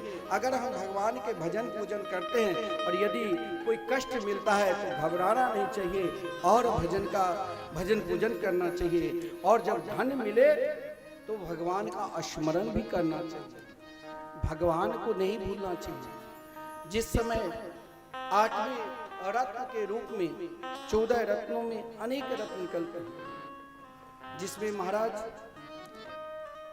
उच्चैश्रवा नाम के घोड़ा भी, ऐरावत हाथी भी, अप्सराएं भी, चंद्रमा भी, नाना प्रकार के रत्न कौस्तुभ मणि भी और स्वयं लक्ष्मी भी उसी क्रम में आती है। ततश्चाविर्भूत साक्षात श्री रमा भगवत परा रंचयंती दिशा कांत्या विद्युत सौदामणि यथा, लक्ष्मी जी भी प्रकट हुई। लक्ष्मी को प्राप्त भी करना है। जो देखो, लक्ष्मी को देखकर सबकी इच्छा होती है कि मैं धनवान रहूं, लेकिन सब क्यों नहीं बन पाता है। बहुत लोग तो बहुत बड़े धनवान होकर भी 1-2 पीढ़ी के बाद पुनः वो गरीब हो जाते हैं। क्यों?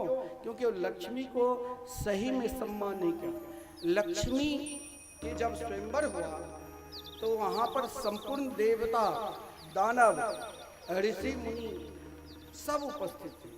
तो लक्ष्मी ने जब सनकादिक के पास गई तो देखा कि यहाँ रहना ठीक नहीं है। यहाँ लक्ष्मी नारायण के विवाह देखने के लिए आए थे। सनकादिक नेत्र बंद करके निरंतर भगवान का स्मरण करते रहते हैं, इसे लक्ष्मी को ये स्वीकार नहीं करेंगे।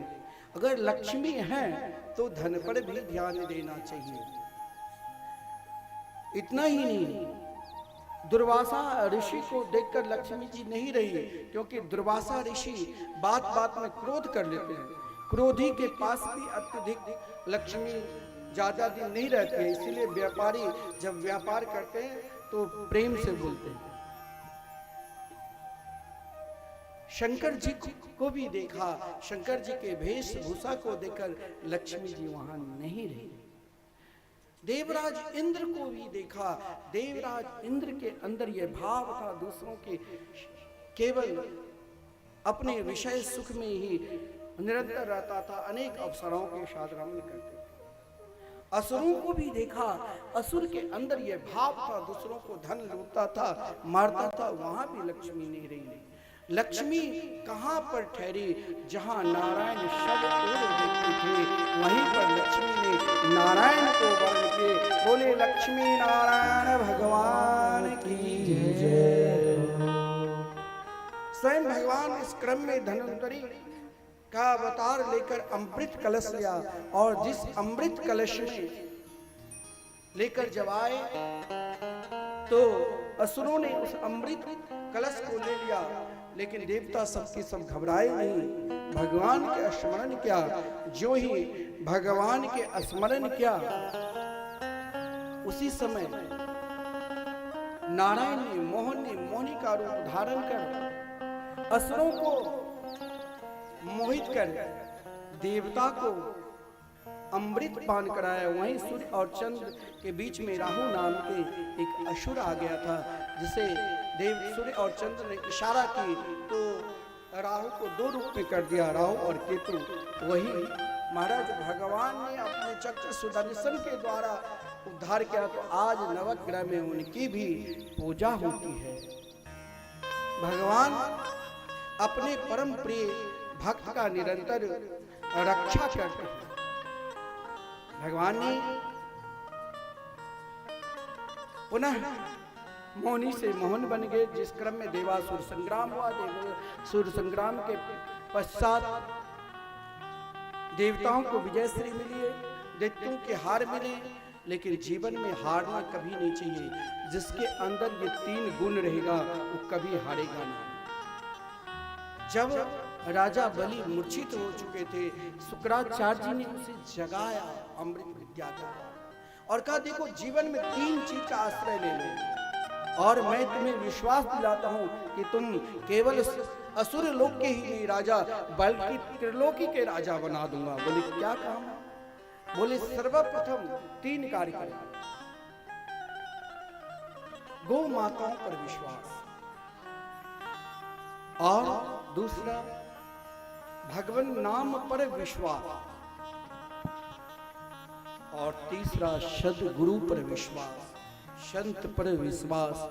ये जो विश्वास के साथ जो रहा, एक दिन जरूर उनके द्वार पर भी भगवान लेने के लिए आएंगे, मांगने के लिए आएंगे।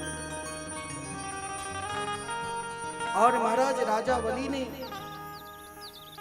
गुरुदेव के वचन मानकर तीनों कार्य तत्पर से क्या, जिस कारण क्या हुआ तो विश्वजीत नाम के यज्ञ हुआ, सर्वजीत नाम के रथ निकले और स्वयं प्रहलाद जी ने एक शंख दिया और भगवत प्रसादी माला दिया, जिस माला और शंख के बदौलत स्वर्ग के राजा हो गए। देवता पुनः अमृत पान करने के बाद भी सब गुण अमृत पान मतलब सब गुण संपन्न होने के बाद भी अगर आप भगवान के भजन नहीं करोगे, एक दिन संपूर्ण गुण नष्ट होगा ही। और अगर आप भगवान के भजन करोगे तो संपूर्ण गुण नित्य बढ़ेगा ही। यही है अमृत का रस। अमृत क्या है तो भगवान की कथा, सब कथा मतम भगवान की कथा है। और भगवान से ही हमें प्रेम करना है, उन बनवारी से जो उनके दीवाने हो जाते हैं, जो उनसे प्रेम करते हैं, वो निरंतर उन्हीं के साथ रहते हैं। हमें भी स्वयं को, अपने आप को परमात्मा से जोड़ना है, परमात्मा से प्रेम करना है और निरंतर उन्हीं के दीवाने बनना है। बनवारी तेरी यारी ने दीवाना बना दिया, बनवारी तेरी यारी ने दीवाना बना दिया, बनवारी तेरी यारी ने दीवाना बना दिया, बनवारी तेरी यारी ने दीवाना बना दिया, दीवाना बना दिया, मुझे मस्ताना बना दिया, दीवाना बना दिया, मुझे मस्ताना बना दिया। बनवारी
को परमात्मा के चरणार बिंद में समर्पित करना है। देखिए महाराज कश्यप की कई पत्नियां थी, लेकिन देवताओं की माता अदिति और दैत्यों की माता दिति। जब दिति ने इंद्र को मारने वाले अनुष्ठान किया तो 1 वर्ष के लिए बता दो, जिस कारण अनुष्ठान खंडित हो गए और मरुदगणों की उत्पत्ति हुई जो इंद्र के ही भय हुए। और जब देवताओं की माता ने अपने पुत्र के धन संपत्ति सब कुछ जब नष्ट हो चुका तो स्वयं को उदास रहती थी, तो कश्यप ऋषि ने इन भाव को देखकर, क्योंकि देवताओं की माता ने केवल कहा कि मेरे पुत्र के जो धन नष्ट हो चुका है पुनः लौट कर आ जाए, जिस कारण मात्र 12 दिन के ही अनुष्ठान बताया पुत्र प्राप्ति के लिए। और वो 12 दिन के जो अनुष्ठान है वो बहुत श्रेष्ठ है। फागुन मास शुक्ल पक्ष प्रतिपदा से प्रारंभ हुआ और द्वादशी को विराम, जिस क्रम में मात्र दूध लेकर ही इस पयो व्रत को किया जाता है और भगवान के विराट स्वरूप की उपासना होती। और वही विराट स्वरूप की उपासना किया। भगवान ने चतुर्भुज रूप में दर्शन दी। भगवान के सुंदर रूप को देखकर पुत्र भाव से इच्छा की, लेकिन माता अदिति ने कही, हे प्रभु मुझे आपके समान पुत्र चाहिए ताकि मेरे पुत्र देवताओं की जो संपत्ति नष्ट हो चुकी है वो पुनः लौट कर आ जाए। तो स्वयं भगवान ने कहा, जिसने अपने गुरु को प्रसन्न कर लिया हो, जिसने भगवान मेरे नाम के आश्रित हो चुके हैं, जिसके अंदर संतों के प्रति निष्ठा, गौ के प्रति निष्ठा, उसे मैं भगवान होकर भी प्राप्त नहीं कर सकता। लेकिन आपने उपासना की है, आपके यहां मैं पुत्र के रूप में जरूर आऊंगा। और कहा, ये संवाद आप किसी को बताना नहीं। देखिए जैसे आप स्वप्न देखते ना, और स्वप्न में कभी भगवान के रूप देखो ना, इस कलिकाल में कहा गया है स्वप्न में भगवान के दर्शन करना भी एक प्रकार के प्रत्यक्ष दर्शन माना गया है। और कोई बढ़िया भी स्वप्न देखो तो कभी किसी को बताओ नहीं, केवल अपने गुरुदेव को छोड़कर किसी को नहीं बताना चाहिए। स्वयं भगवान ने अपनी माता से कहा, नेतत् प्रस्मा अख्येयम पृष्ठयापि कथम चनाना। हे माता श्री, मैंने जो दर्शन दिया और मैंने जो कहा वो किसी को बताना नहीं। लेकिन महाराज कश्यप ऋषि त्रिकाल दर्शी थे, सब कुछ जान गए, अपने आप को धन्य मानने लगे, क्योंकि मेरे घर भगवान आने वाले। जब भगवान आते हैं तो सबके हृदय में प्रसन्नता होती है। जब प्रभु श्री राम अयोध्या में उनके दिव्य बाल स्वरूप की प्राण प्रतिष्ठा हुई भव्य मंदिर में, तो सनातन धर्म प्रेमी जो जहां थे वहीं से सबके हृदय में प्रसन्नता हुई कि मेरे प्रभु आ गए। सब जगह एक ही भजन गूंजता था। क्यों? क्योंकि उसके हृदय में लगता था कि मेरे प्रभु साक्षात आ गए और उनके दर्शन की इच्छा प्राय सब करते। आज भादो मास शुक्ल पक्ष द्वादशी तिथि भगवान विराट स्वरूप को छोड़कर एक छोटी सी नन्हे से, यहाँ बाल रूप का वर्णन नहीं है, यहाँ भगवान के सुंदर ब्रह्मचारी स्वरूप के वर्णन है। जहाँ भगवान ने बाल रूप में अवतार लिया, जहाँ भगवान ने स्वयं ब्रह्मचारी रूप में अवतार लिया, उनके जो सुंदर स्वरूप था वो बटु ब्रह्मचारी की तरह। तो यज्ञोपवीत संस्कार से ही वर्णन है। माता अदिति ने कोपिन पहनाई, स्वयं देवगुरु बृहस्पति जी ने यज्ञोपवीत धारण कराया और स्वयं सूर्य भगवान ने गायत्री मंत्र प्रदान की। सप्त ऋषि ने कमंडल दिया, पृथ्वी ने आसन दी, अन्नपूर्णा ने भिक्षा पात्र दिया, कुबेर ने छत्री दी, सरस्वती ने जपमाला दिया। भगवान के सुंदर उस अलौकिक ब्रह्मचारी रूप को संपूर्ण आज असुर लोक ही नहीं, संपूर्ण ब्रह्मांड में सब एक नजर से देखे।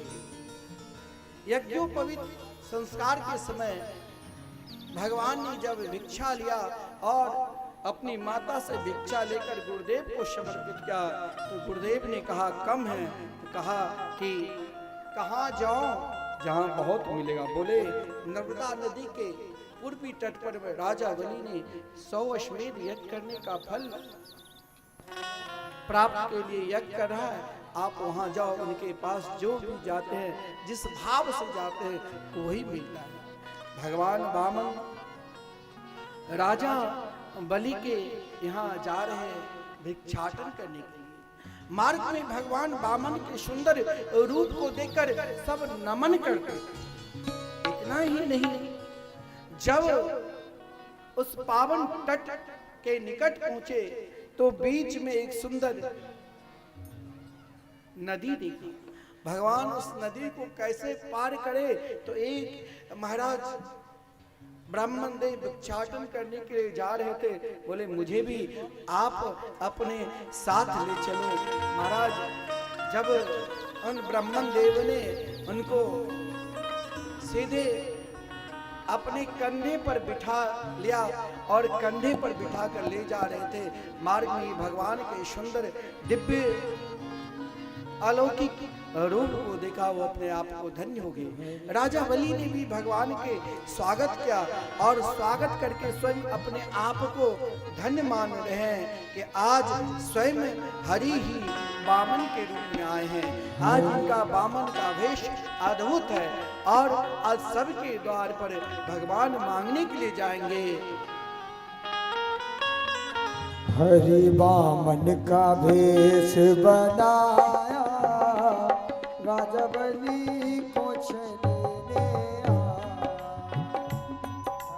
वामन का भेष बनाया, राजा बलि को छलने आया।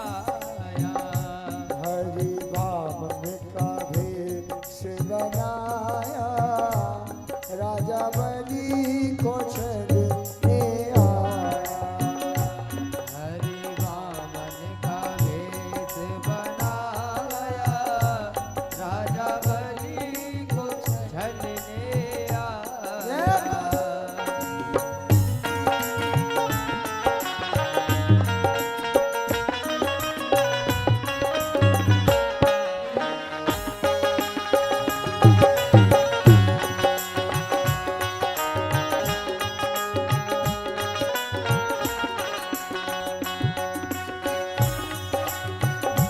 बड़े भाव से वामन भगवान का स्वागत करेंगे, ताली बजाओ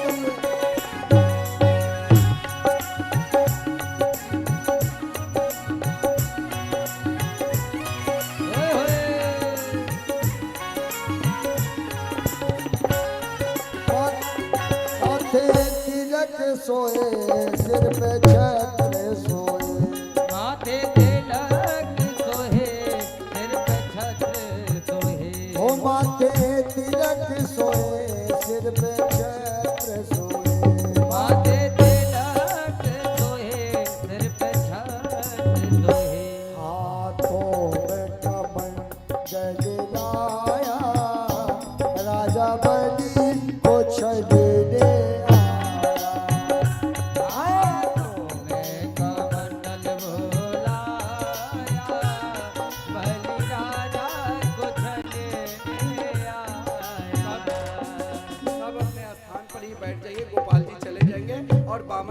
को केवल दर्शन करते रहिए।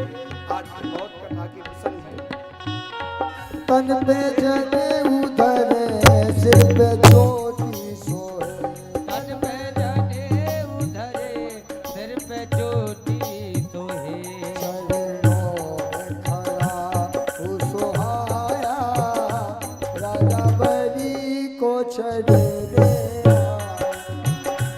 हरि वामन का भेष बनाया राजा बलि को छलने आया तेरे द्वार खड़ा भगवान भगत भर दे झोली भगत भर दे रे झोली ओ तेरे द्वार खड़ा भगवान भगत भर दे झोली भगत भर दे रे झोली तेरा होगा बड़ा एहसान तेरा होगा बड़ा एहसान के युग युग रहेगी तेरी शान भगत भर दे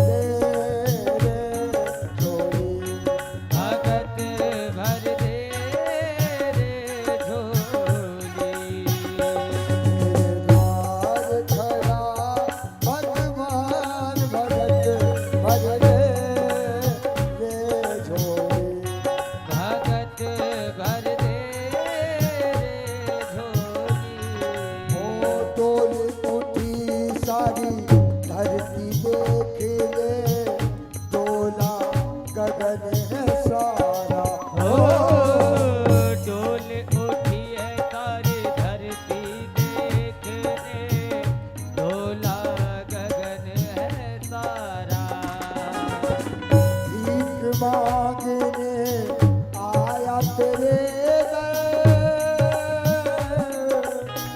भीख मांगने आया तेरे दर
आपके सुंदर दिव्य स्वरूप को देखकर आज राजा बलि ही नहीं, राजा बलि की पत्नी विंध्यावली, पुत्री रत्नावली, संपूर्ण यज्ञ में बैठे हुए आहुति देने वाले सब दौड़ कर आ गए। और देखिए, आप यदि भगवान की कथा सुनते हैं तो कितने लोगों के लाभ मिलते हैं, यदि आप भगवान के दर्शन करते हैं तो कितने लोगों को लाभ मिलते हैं। जरा सुनो, राजा बलि ने जब भगवान की पूजन किया तो लगा आज मेरे यज्ञ में साक्षात यज्ञ स्वरूप नारायण ही आ गए और स्वागत किया कि हे प्रभु स्वागतम ते नमस्तुभ्यं ब्रह्मन् किम करवाम ते। आपके सुंदर स्वरूप को देखकर लगता है ब्रह्मर्षि नाम तपः साक्षात मन्ये त्वार्य बपुर धर्म। आज स्वयं भुवन भास्कर सूर्य ही मेरे यज्ञ में आया। देखिए, भगवान को देखकर और कथा आप कराते हैं या सुनते हैं तो कितनी प्रशंसा होनी चाहिए। ये भागवत कह रहे हैं, राजा बलि ने कहा अद्दिन पितरस्तृप्ता अद्दिन पावितम कुलम अद्य सृष्ट क्रतुरयं यद भवा नागितो गृहान्। जिस दिन आप भगवान की कथा सुनते हैं या भगवान की कथा कराते हैं, आपके संपूर्ण पितर लोक में रहने वाले पितर सीधे भगवान के नित्य धाम जाकर स्वयं अपने आप को आपको आशीर्वाद देने लग जाते हैं कि आज मेरे वंश परंपरा में कोई ऐसे हुए जो भगवान की भक्ति में लगे। केवल पितरों ने कुल पवित्र हो जाते हैं और कुल पवित्र के बाद कहा गया है यदि स्वभाव जल्दी नहीं बदलता है व्यक्ति का, लेकिन भगवान के निकट जाकर उनकी कथा श्रवण करने से स्वभाव भी बदल जाता है।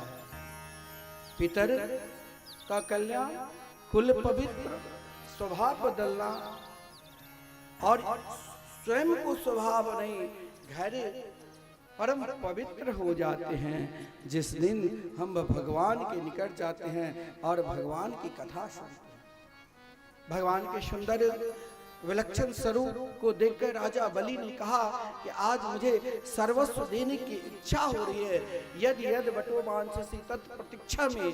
लेकिन महाराज, जो ही राजा बलि ने मात्र अपनी इच्छा तो प्रकट की कि सर्वस्व दे दूं, लेकिन भगवान ने 3 कदम ही मांगा और जिस 3 कदम को देने के लिए संकल्प किया और संकल्प जब करने लगे तो स्वयं शुक्राचार्य जी ने आकर कहा कि अरे तुम क्या कर रहे हो, ऐसा बेरोचने साक्षात भगवान विष्णु रव्य कश्यपा ददितेर जातो देवानाम कार्य साधका।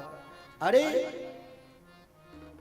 बेरोचन कुमार राजा बलि, ये क्या कर रहे हो, ये साक्षात अव्यय है। अव्यय शब्द का अर्थ होता है व्याकरण में जिसका कभी नाश न हो, यानी साक्षात भगवान नारायण है। इस समय देवता को कार्य सिद्ध करने के लिए छोटे से नन्हे से रूप बने। कुछ जगह बहुत लोग कहते हैं ना कंठी पहनकर कैसे झूठ बोले, लेकिन देखो 8 जगह की असत्य और वही 8 जगह बोलना भी चाहिए। 8 जगह असत्य बोलने से पाप नहीं लगता है। कौन कौन जगह है? स्त्री सु नर्म विवाहे च वित्यर्थे प्राण संकटे गो ब्राह्मणार्थे हिंसायाम नानतम स्या जुगुप्सया।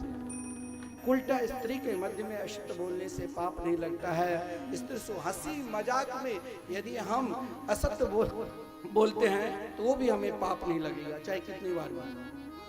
किसी की बेटी की शादी नहीं हो रही है, आपके असत्य बोलने से अगर उनकी शादी हो जाए तो भी पाप नहीं लगता है कि कितने बार भी असत्य बोल लो।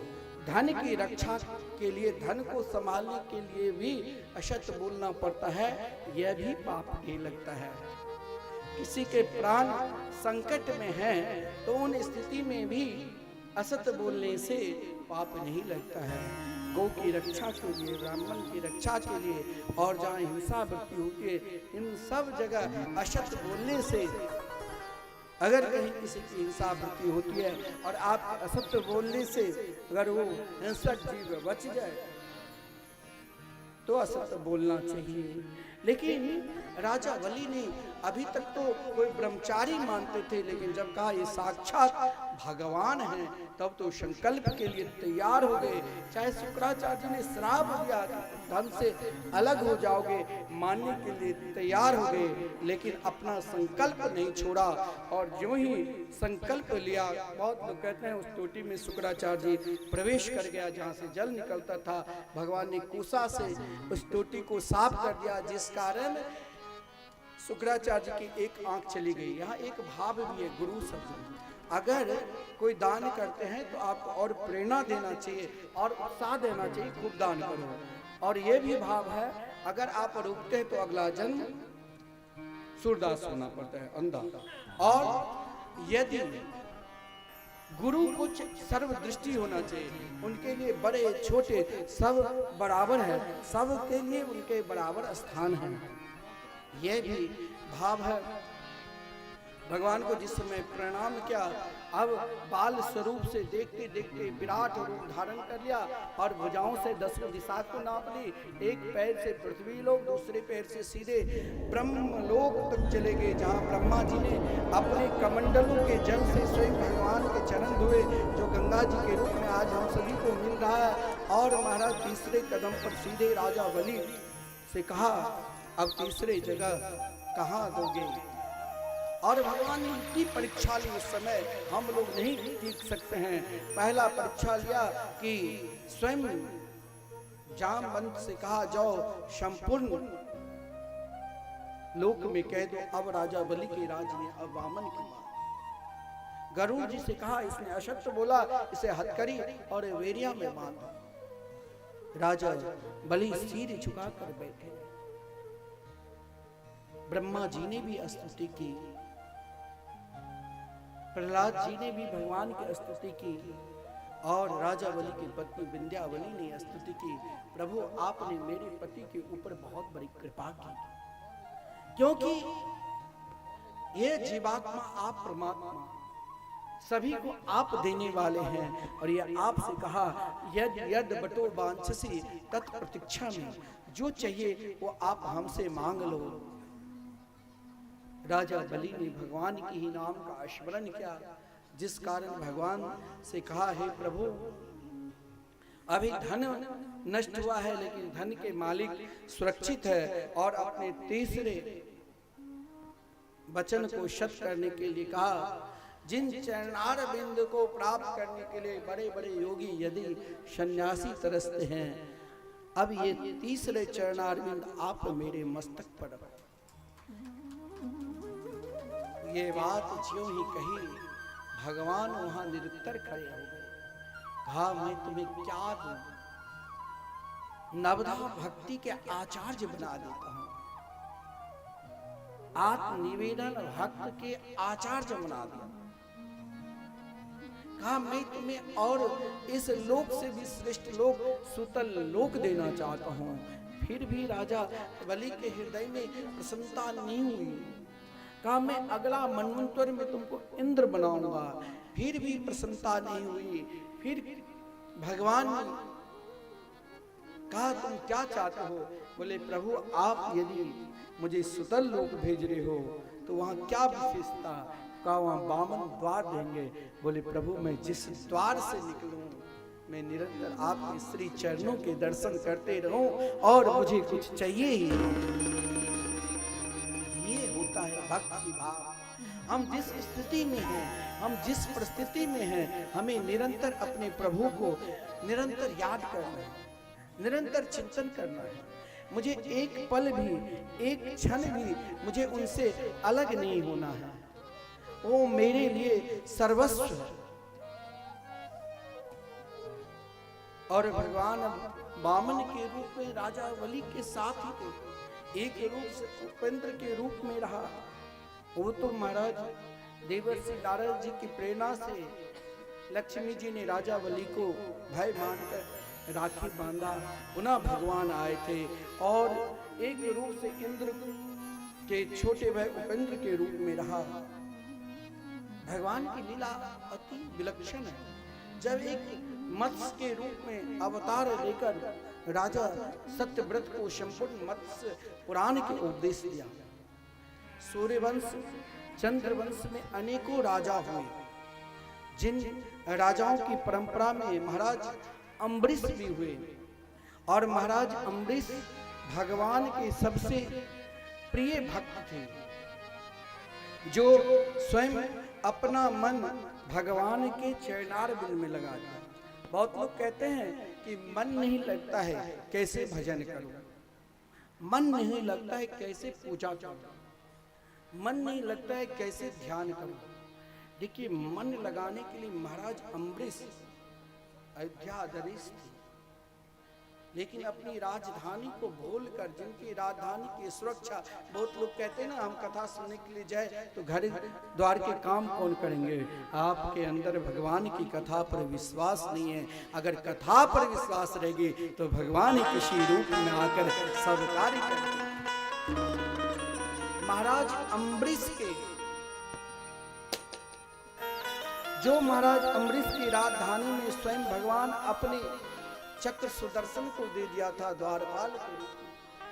और महाराज अम्बरीश से हमें सीखना चाहिए, पूजा में मन कैसे लगे, ध्यान में मन कैसे लगे, भगवान की कथा में मन कैसे लगे। तो आदरणीय श्रीमान सुखदेव जी वर्णन करते हैं, सब मन कृष्ण पदार विंदयो वाचाम शिवे कुंठ गुणान वर्णने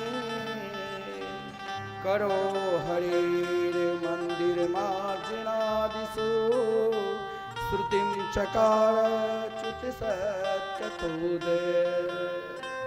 भगवान की कथा सुन लो, मन लगाने के लिए भगवान की कभी पूजा भी कर लो, मन लगाने के लिए भगवान के कभी धाम भी चले जाओ, निरंतर भगवान में लगे रहे। और यही क्रम हुआ महाराज अम्बरीश की जो छोटी पत्नी थी, वो एकादशी व्रत की आराधना की और स्वयं महाराज अम्बरीश अपने हाथ से भगवान के लिए चक्की चला, उससे भी श्रेष्ठ कई गुना अनेक पत्नियां थीं, लेकिन छोटी पत्नी अनन्य भगवान की भक्ता, जिन के हृदय में भगवान केशव देव के रूप में विराजमान है, उनकी छटा को अपने हृदय में निरंतर बसाकर जब एकादशी व्रत करती थी, उस छटा को हृदय में बैठाकर और स्वयं को लोटपोट हो जाती थी। बांके बिहार की देख छटा, देख छटा, तेरो मन है गयो लता पता। बांके बिहारी की देख छटा, देख छटा, मेरो मन है गयो लता पता। बिहारी की देख छटा, देख छटा, मेरो मन है लता पता।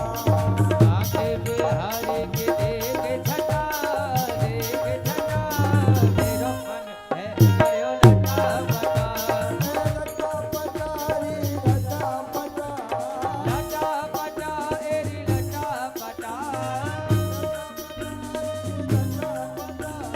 लटा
उसका पता कोई बता दे उसका पता मेरो मन है गयो लटा पटा हरि मेरो मन है गयो लटा पटा मेरो मन है गयो लटा पटा लटा पटारी लटा पटा तेरी लटा पटा तेरी लटा पटा लटा पटारी लटा पटा लटा पटा तेरी लटा पटा अरे घाटे बिहारी की देख छटा देख छटा मेरो मन है गया लटा बाते बिहारी की देख जटा मेरो मन है गयो लटा पटा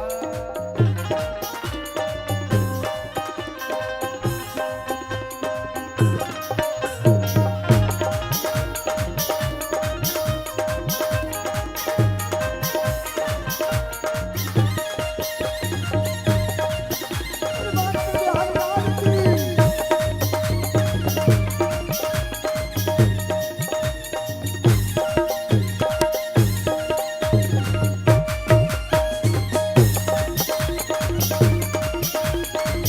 ओ मोर मुकुट चावल तनधारी मोर मुकुट श्यामल तन धारी मोर मुकुट चावल तनधारी मोर मुकुट श्यामल तन धारी कर मुरली अधरन रज प्यारे कर मुरली अधरन सजी प्यारी ओ कर मुरली अधरन रज प्यारे कर मुरली अधरन सजी प्यारी अरे कमल में बांध पीलो पटा पीलो कमर में बांधे पीला पटा पीलो पटा पीलो पटा दोनों हाथ उठा के अरे मेरो मन है पटा पटा हरि मेरो मन है गयो लटा पटा अरे लटा पटा लटा पटा तेरी लटा पटा तेरी लटा पटा बांधे बिहारी की देख छटा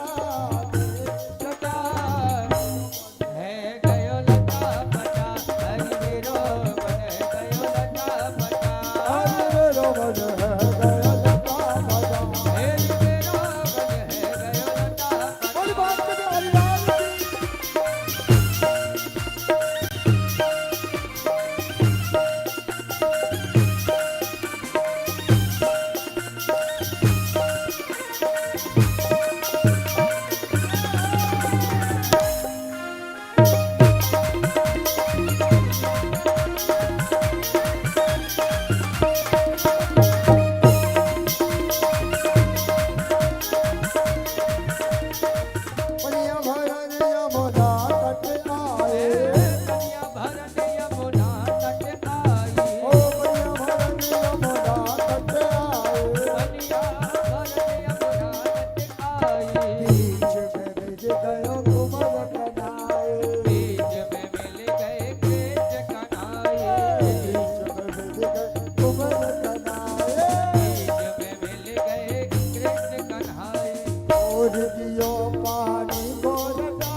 आश्रित होना है। अगर हम चरणार बिंद के आश्रित हैं, जैसे महाराज अम्बरीश ने चरणार बिंद के आश्रित हुआ, तो फल क्या? दुर्वासा ऋषि, जिसने कृत्या नाम के राक्षसनी प्रकट की थी, चरणामृत लेने के कारण द्वादश तिथि को स्वयं दुर्वासा ऋषि को तीनों लोक में जाकर आना पड़ा भक्त के शरण में, और स्वयं महाराज अम्बरीश ने 10 मंत्रों के द्वारा सुदर्शन चक्र को शांत किया। देखिए, सूर्यवंश परंपरा में महाराज सगर से लेकर अनेक राजा हुए, और इसी वंश परंपरा में महाराज खटवांग के दिलीप, जो महाराज रघुवंश से विख्यात हुए, और इसी वंश परंपरा में महाराज दशरथ हुए, और जिनके पुत्र मर्यादा पुरुषोत्तम श्री राम लखन भरत शत्रुघ्न लाल जी हुए। श्रीमद् भागवत महापुराण में 3 अध्याय तक भी है, और एक श्लोक में संपूर्ण श्री राम कथा है, ताकि हम सभी को श्री कृष्ण कथा तक जाना है। एक ही श्लोक में संपूर्ण राम कथा की महिमा को सुना दिया। गुरुवर्थे तक्त राजयो विचिरतरचरम पद पद्माभ्यां प्रियाया पानी स्पर्शा क्षमाभ्यं पूजित पतिरजो ये हरिन्द्रामुजाभ्यां भैरूप्याचर्पणाख्या प्रिय बृहरुषा आरोपित भो ब्रजम्भ त्रस्तावधि बधसे तो खल बदना कौशलेन्द्र बताना। संपूर्ण एक ही श्लोक में श्री राम कथा की महिमा श्रवण करा दिया। भागवत में यहाँ से भी वर्णन है कि विश्वामित्र प्रभु को लेने के लिए आए थे। मरीचि विश्वामित्राध्वर्येण मारीचार्यानुशाचरा पश्येतो लक्ष्मणस्यैव हताने ऋतपुंगवा। विश्वामित्र जब प्रभु को लेने के लिए आए, जिस क्रम में प्रभु ने विश्वामित्र के यज्ञ की रक्षा की, उसी क्रम में प्रभु ने अनेकों लीला की। मिथिला भी आए, और मिथिला में भगवान के बड़े विलक्षण भाव है, लेकिन हमें प्रभु श्री राम लखन भरत शत्रुघ्न की महिमा और मिथिला में जो 4 शक्ति है, इनकी महिमा को हम सुनकर एक भजन का आनंद लेते हुए पुनः श्री कृष्ण कथा में प्रवेश करेंगे। देखिए, भगवान के 4 व्यूह हैं, और 4 व्यूह में चतुर्भुज रूप में 4 व्यूह कहा गया, जो श्री राम लक्ष्मण भरत शत्रुघ्न लाल के रूप में है। और इन चारों की जो शक्ति है, क्योंकि जब तक शक्तियां नहीं है तब तक विस्तार हो ही नहीं सकता। शरीर में शक्ति नहीं है तो शरीर निष्पन्न हो जाता है। तो शक्ति स्वरूप कहाँ है?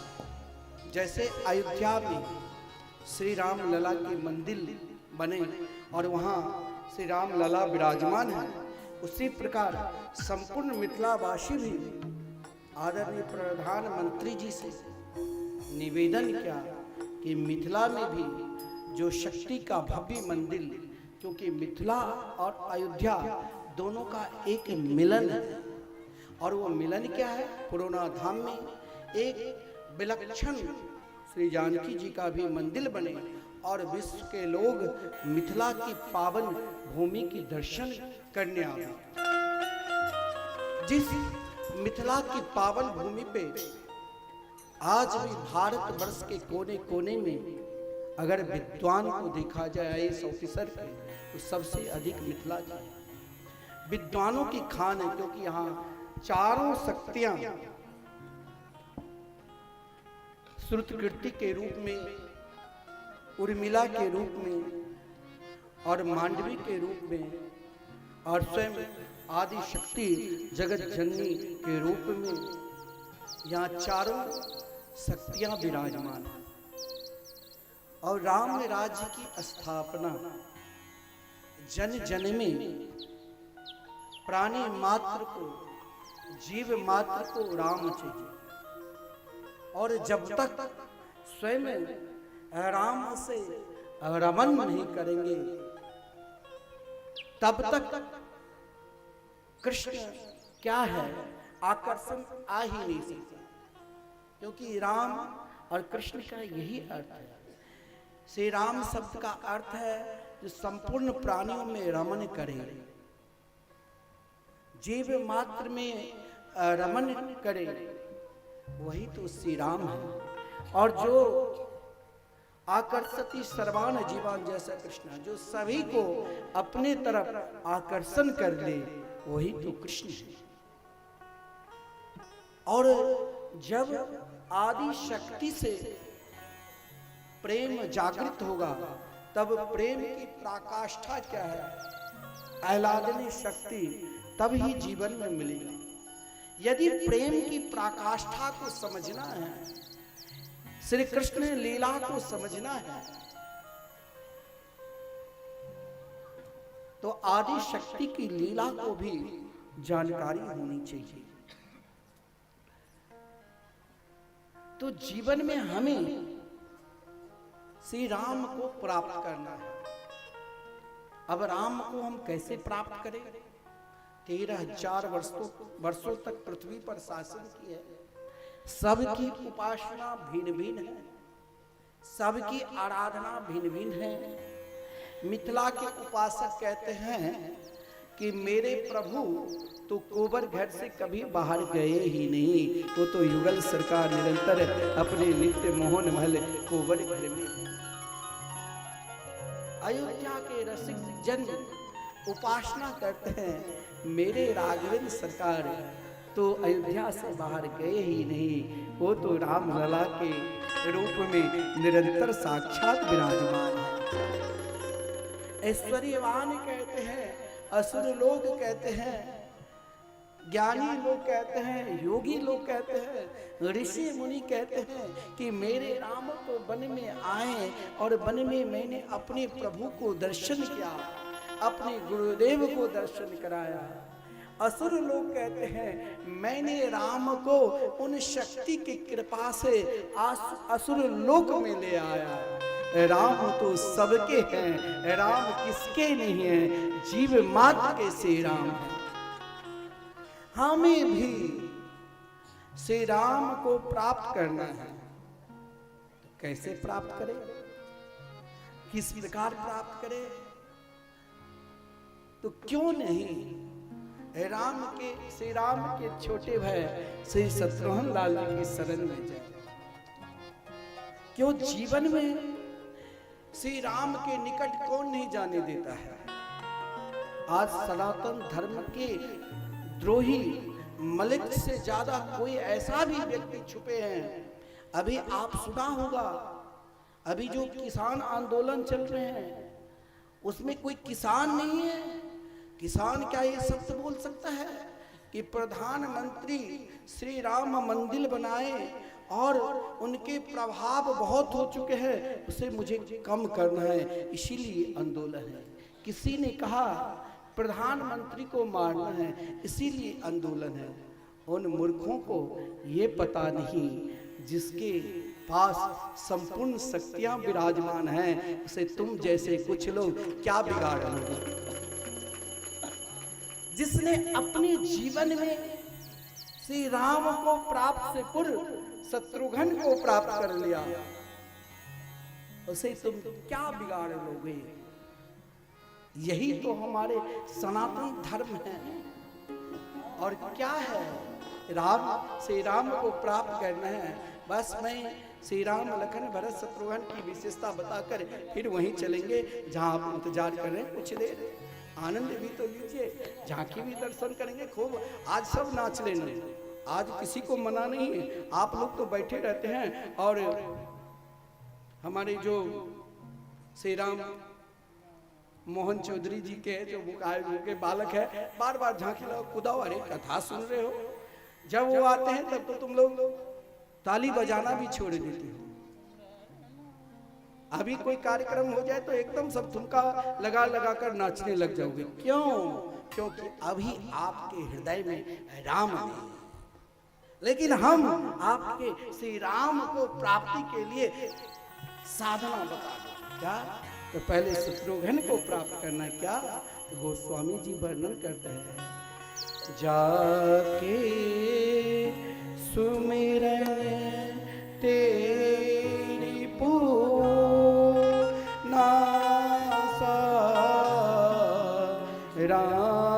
नाम शत्रुघ्न वेद प्रकाशा। क्या कहना है? जिनके नाम मात्र से, देखिए दो प्रकार के शत्रु होते हैं, एक बाहरी और एक आंतरिक। आंतरिक शत्रु यही देश के बर्बाद करता है। कुछ लोभी को विदेशी तत्व कुछ पैसा दे दिया कि तुम आंदोलन करो, देश मुस्कुरा रहे हैं, राष्ट्र आनंद में है, राष्ट्र के चारों तरफ प्रतिष्ठा भरा हुआ है। जन जन में, अयोध्या में जिस दिन प्रभु श्री राम लला की प्राण प्रतिष्ठा हुई, वहां पर संपूर्ण पंथों के साधु संत, 400 पंथ के साधु संत आशीर्वाद दे रहे थे प्रधानमंत्री को कि आपने मेरे राम लला को बैठा दिए, आप जुग जुग जीना।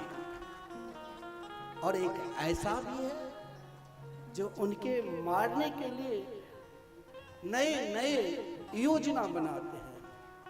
लेकिन जिसके हृदय में श्री राम है, जिसने श्री राम के इन चतुर व्यूह जो है, एक व्यूह के शरणागति को अगर आप स्वीकार करोगे तो अपने आप श्री राम की प्राप्ति होगी। वो क्या है? तो शत्रुघ्न लाल। हमारे अंदर बाहर के शत्रु को तो हम पहचानते हैं कि अमुक व्यक्ति मेरा शत्रु है, लेकिन अंदर की जो शत्रु है वो बहुत प्रबल है, वो हमसे भी अधिक बलशाली है, उनके पास सब कुछ है। और मेरे अंदर भी एक शत्रु है। कौन? तो काम, क्रोध, लोभ, मोह, मत्सर, यही सब तो शत्रु है। और यही शत्रु मुझे श्री राम से नहीं मिलने देता है। आइए मिथिला, और मिथिला की जो शक्ति है क्या? श्रुत कीर्ति। श्री शत्रुघ्न लाल जी की पत्नी के नाम है श्रुत कीर्ति। हमें बाहर के भी शत्रु को नाश करना है और अंदर के भी शत्रु को नाश करना है। और इन दोनों शत्रु को नाश करने का उपाय क्या है? कि दोनों एक साथ नष्ट हो जाए। और दोनों को नष्ट करने के लिए क्या है? तो भगवान की कथा। जिन कथा को महापुरुषों ने गाया, जिन कथा को संतों ने गाया, उन कथा को मुझे निरंतर श्रवण करना है, उन कथा को मुझे निरंतर हृदय में उतारना है। उन महापुरुषों के सद्गुरु को निरंतर संग करना है और निरंतर श्रुत कीर्ति। जब तक हृदय में राम श्री राम नाम प्रकट हो जाए तब तक हम उनकी कथा को निरंतर सुनने की प्रयास करेंगे, सुनते रहेंगे। और ये कब होगा? प्रथम भक्ति सुंदर कर संग प्रथम भगति संतन कर संगा, दूसर गति यथा प्रसंगा, दूसर गति यथा प्रसंगा। अब यहाँ ये भाव उत्पन्न होता है कि भाई क्या करूं। इच्छा तो होती है हृदय में श्री राम को बैठाओ, लेकिन ये जो हमारे अंदर कामना है, ये जो हमारी इच्छा है, ये जो हमारी तृष्णा है, ये सब अपनी अपनी ओर खींच रहे हैं। बिना लोग नहीं कहते ये बहक चुका है। क्यों? गार्जियन के अधीन नहीं रहा है, अभिभावक की आदरता नहीं की है, मन मर्जी निरंतर आचरण क्या है, बड़ों को सम्मान नहीं किया है, बड़ों को आदर नहीं किया है, ये भाग चुका है। अब ये संभलने की उपाय नहीं है, तो हमें भी तो, मैं भी भाग चुका हूं, मुझे संभलना है। और संभलोगे तब जब श्री राम को प्राप्त, और श्री राम को तब ही प्राप्त करोगे जब कोई अभिभावक को, जब कोई गार्जियन को निरंतर अधीन रहोगे। जो बच्चे माँ बाप की बात नहीं मानकर मन मर्जी आचरण करते हैं वही तो बिगड़ता है, और जो निरंतर माता पिता की आदर करते हैं वही तो बड़े बनते हैं। तो इसके लिए आदरता क्या है, बात समझने की कोशिश तब करोगे ना जब तुम मुझे आदर करोगे। और बात समझने की कोशिश क्यों करोगे जब तुम मुझे आदर ही नहीं करोगे। तो अपनी आदरता हम कैसे, तो कहा गया है स्तुत कीर्ति कथा में तभी भाव जागृत होगा। अभी कथा में भाव नहीं जागृत है जब आप आदर करना प्रारंभ करें। किसे? तो प्रथम भगति किसके? संतन कर संतन, महापुरुषों के, सद्गुरुओं के संग करो। फिर जब आप बड़े को आदर करने लग जाओगे ना, तब उनकी बात मानने लग जाओगे। तब उनकी बात, वैसे तो आपके अंदर आदरता नहीं है, तो माता पिता बता रहे, आप सुन लिया, इस कान से सुन लिया, दूसरे कान से निकाल दिया। इनकी तो आदत हो चुकी है, जब इनके पास बैठूं तो समझाने ही लग जाते हैं, ऐसे ना करो, वैसे ना करो। और जब ये हम आदर करने लग जाएंगे तब सुनने के प्रयास करेंगे, हाँ सही बता रहे हैं, सही मार्ग बता रहे हैं, और इनके मार्ग पर मुझे चलना होगा। अगर इनके मार्ग पर चलेंगे तभी आगे का जीवन सुगम और सरल प्रशस्त बनेगा। तो बोले कौन सा मार्ग? कहा दूसरी जो भक्ति है, महापुरुषों की संख्या, सद्गुरुओं की संख्या, संत की संख्या, तो भगवान की कथा में रुचि होने लग जाएगी। और जब भगवान की कथा में रुचि होने लग जाएगी तब आपकी दृष्टि क्या हो, बदल जाएगी। लक्ष्मण, लक्ष्मण, जिस लक्ष्मण को श्री राम ने बहुत समझाया, बन जाने पर ये मान जा मेरी बात, माता पिता गुरुजनों को रहकर आदर करो, क्योंकि आपके दोनों भाई भरत और शत्रुघ्न दोनों नाना के यहाँ नंसार गए हैं। यहाँ पर रहकर माता पिता की आदर करो। अब लक्ष्मण जी के एक तरफ से राम समझा रहे हैं, लेकिन लक्ष्मण जी के ये भाव कौन क्यों आया, किस लिए आया? तो लक्ष्मण जी की पत्नी के क्या नाम है? उर्मिला। उर्मिला की जो भाव है, उर्मिला की भाव को देखिए, ये भी उर्मिला शक्ति, पति की इच्छा हुई कि मैं भी भगवान के भजन करूं। पत्नी कह रही है, अरे तू अभी भजन करने की तेरे अंदर समय नहीं, अभी खाओ पियो मौज मस्ती करो। पत्नी की इच्छा हुई कि अभी हमें भजन करना है, कथा सुनने के लिए जाना है। अरे तू क्यों जा रही हो, घर में बैठो, रोटी बनाओ, कुछ देर हम बाजार घूम कर आते हैं, फिर रोटी खाना। अगर दोनों एक दूसरे को साथ नहीं दिया तो आप कैसे भगवान के भजन करेंगे। शरीर दो होना चाहिए, नजर एक होना चाहिए, दृष्टि एक होना चाहिए, भाव एक होना चाहिए, लक्ष्य एक होना चाहिए। और वही लक्ष्य को एक बनाने के लिए ही तो उर्मिला जी है, जिसने कभी अपने आंसू को नहीं बहाया। जिस प्रकार लखन लाल जी की दृष्टि एक बात प्रभु श्री राम की ओर, उसी प्रकार उर्मिला की भाव, उर्मिला की प्रेरणादायक शक्ति है। सीधे इस मान लो प्रेरणा। अब मान लो आपकी इच्छा हुई कि प्रभु श्री राम अयोध्या में अब विराजमान हो गए हैं, लेकिन अयोध्या में विराजमान तो हुए, इच्छा हो रही है, लेकिन भाव नहीं जागृत हो बन रही है। भाव इच्छा क्या कि चलो कल अयोध्या चलना है और प्रभु श्री राम लला के दर्शन करना है। फिर एक भाव आता है कि नहीं,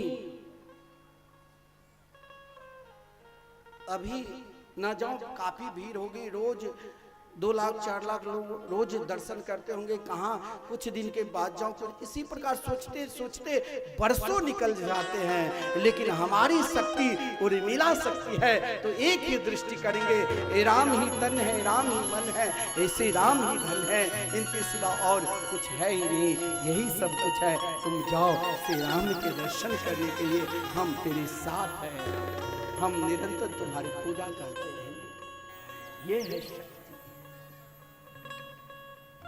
ये है प्रेरणा। और प्रेरणा शक्ति जब उमड़ेगी, तब श्री राम जी के एक भाई का नाम है भरत। भरत यानी प्रेम के प्रतिमूर्ति। और आजकल की प्रेम क्यों नहीं रहता है। कॉलेज में एक लड़का एक लड़की से प्रेम करने लग जाते, कहते हम तो आज के बाद तुम्हारे सिवा किसी को देखूंगा नहीं। दूसरे ही दिन फिर कोई दूसरी मिली उससे, ऐसा ही होता है। 2 4 10 लड़का लड़की, ये कहते ये तो ऐसे फ्रेंड है। ये प्रेम नहीं है, ये एक वासना है, एक मित्रता नहीं है, ये एक वासना है। अपनी वासना की पूर्ति के लिए ही मित्रता, माता पिता को धोखा देना, समाज को धोखा देना और स्वयं अपने आप को धोखा देना। पढ़ने के लिए बाहर पढ़ रहे हो, फिर भी माता पिता सोच रहे बच्चे पढ़ते हैं, लेकिन उसके अंदर उस वासना में ऐसे डूब चुका है जो सब कुछ भूल जाते हैं। लेकिन अगर श्री राम के प्रति प्रेम मूर्ति भरत लाल जी है, तो इसके लिए उन प्रेम को पराकाष्ठा में बदलने के लिए तो उनकी शक्ति मांडवी शक्ति है। भरत की त्याग, भरत की स्नेह। अगर भजन करोगे तो सामने भजन करने की शक्ति कोई प्रदान करेंगे कि तुम भजन करो। अगर कोई आपके घर के लोग सहयोग क्या है, आप कथा में जाओ और कथा सुनो तो फल उनको भी मिलेगा। 14 वर्ष तक भरत जी ने अयोध्या के भूमि में मिट्टी नीचे, क्योंकि प्रभु भूमि पर लेटे थे, तो भूमि के नीचे गड्ढा बनाकर भोजन क्या करते थे, प्रभु कंद मूल फल खाते थे। तो भरत जी गौ की गोबर से जो जौ 1 2 4 10 मिलता, उसी को सरजू जी में भिगो कर और प्रभु से राम के एक एक नाम लेकर एक एक कण को उतारा। अयोध्या में प्रभु श्री राघवेंद्र सरकार के चरणार बिंद के में लगे हुए खड़ाओं को बैठाया। कहा इस अधिकारी मैं नहीं हूँ। आज की पत्नी होती तो लड़ जाती कि दोनों भाई को एक रंग देना चाहिए। ये क्या भाव है, तुम भी कुछ दिन यहाँ पर राज्य करो। लेकिन भरत ने कहा कि मैं तो श्री राम के एक दास। मांडवी ने कहा, मांडवी एक शक्ति है, भरत को भरत बनाने की शक्ति अगर किसी ने प्रदान किया है तो वो मानवीय शक्ति है। और जब ये तीनों शक्ति का एक समूह हो जाएंगे तब ही तो आदि शक्ति जगत जननी जानकी और जिनके पति प्रभु श्री राघवेंद्र सरकार, फिर जीवन कैसे बदल जाता है। गोस्वामी जी वर्णन करते हैं, जो आनंद सिंधु सुख राशि,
संसार में ऐसा कोई भी प्राणी नहीं है जिसको सुख नहीं चाहिए, जिसको आनंद नहीं चाहिए।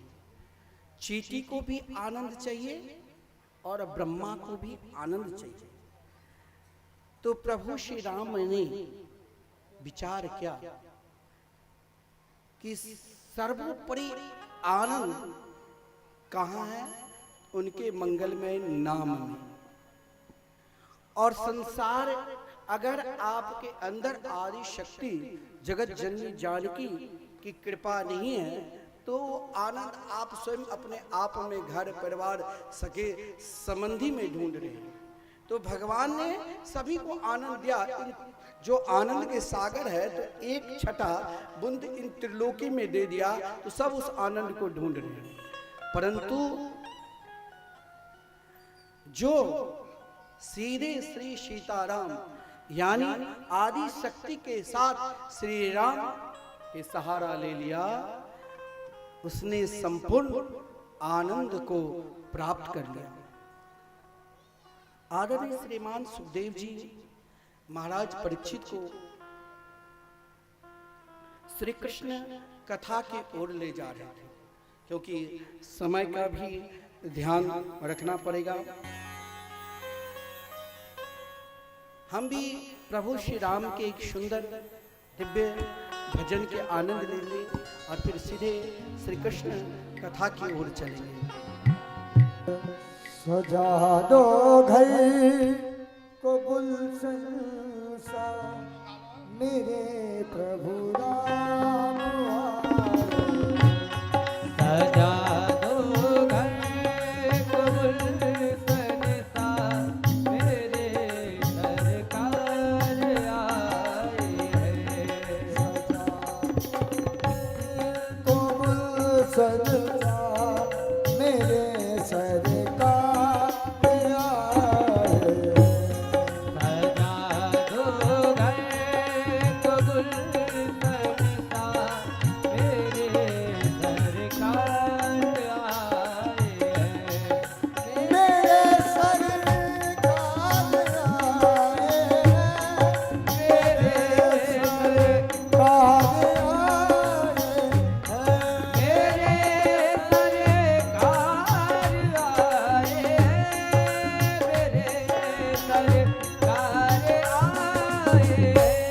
लगे कुटिया भी दुल्हन सी, लगे कुटिया भी दुल्हन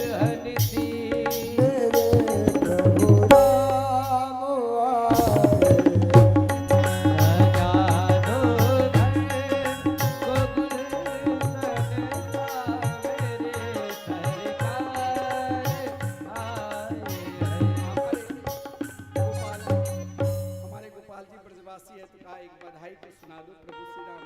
आइए बधाई ना चारों ललना प्रकट भय अवन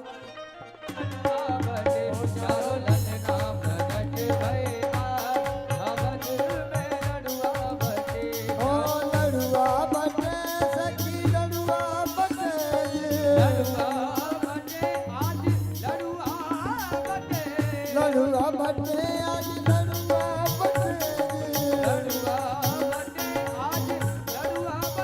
चारों ललना प्रकट भय अवन लड़ुआ बटे चारों दोनों हाथ उठा के तालियां बजा बजा हाथ बोल राम राती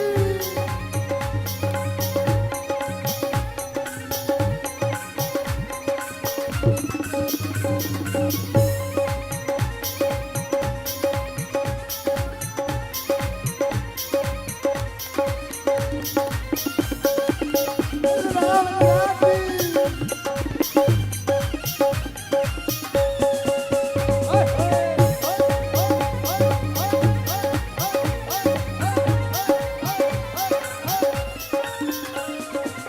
मुतियन चौक पुराओ सरी में मुतियन चौक पुराओ सारी बहना पर्दा लगाओ लड़ीदा आवाज में लड़ुआ बजे चारों ओ लड़ुआ बटे सखी देवा बटे जी लड़ुआ बटे सखी देवा बटे जी लड़ुआ बटे भैया अवध में लड़ुआ बटे बोली राम राती दोनों हाथ उठा के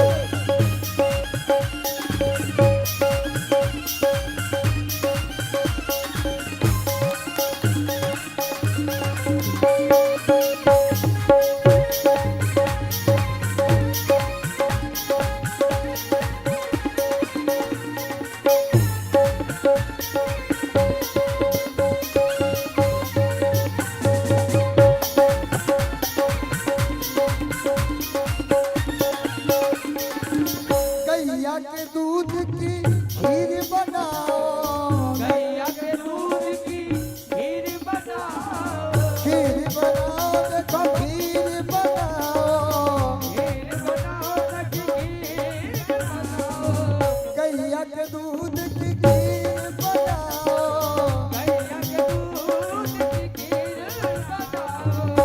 और ब्राह्मण जुबाओ भजा और ब्राह्मण जुबाओ भजा अवध में लड़ुआ बटे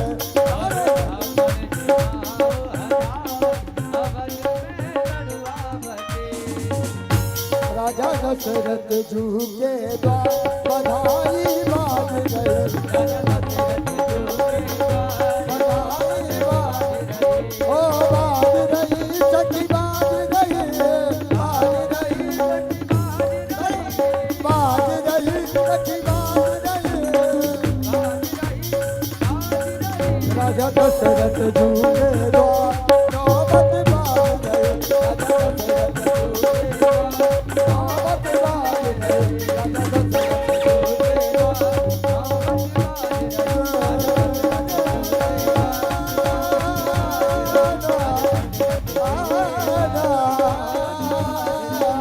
दशरथ जू के द्वार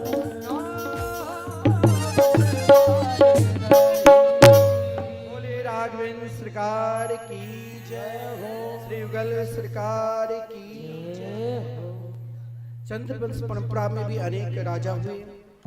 महाराज पूर्ववा से लेकर महाराज याति से लेकर महाराज नाहू से लेकर महाराज यदु तक। आइए हम सब पुनः कुछ देर के बाद श्री कृष्ण कथा के अब श्रवण कर ले और फिर बधाई के आनंद भी लेंगे। महाराज परीक्षित ने प्रश्न किया, कथितो वंश विस्तारो भवता सोम सूर्यो राज्ञं चोभयवंशानां चरितं परमाद्भुतम्। हे भगवान, मैंने आपको सूर्य वंश के साथ साथ चंद्र वंश के भी राजाओं के चरित्र सुनाने के लिए प्रार्थना की। चंद्र वंश में जिन वंश परंपरा में अनेक राजाओं के बाद भगवान श्री कृष्ण के रूप में अवतार हैं, आप मुझे विस्तार पूर्वक श्री कृष्ण कथा श्रवण कराओ। क्योंकि संसार में 3 प्रकार के व्यक्ति होते हैं और उन तीनों व्यक्ति के लिए भगवान की कथा प्रिय होता है। वो कौन सा है? तो निर्वृत्त तर से रूप की भवो सुधाचो मनोभिरामा क उत्तम श्लोक गुणानुवादा पुमान विरचे बिना पशुना। एक होता है मुमुक्षु व्यक्ति, एक होता है उपगीयमान व्यक्ति जिसके अंदर कामना है, और एक होता है विषयी व्यक्ति।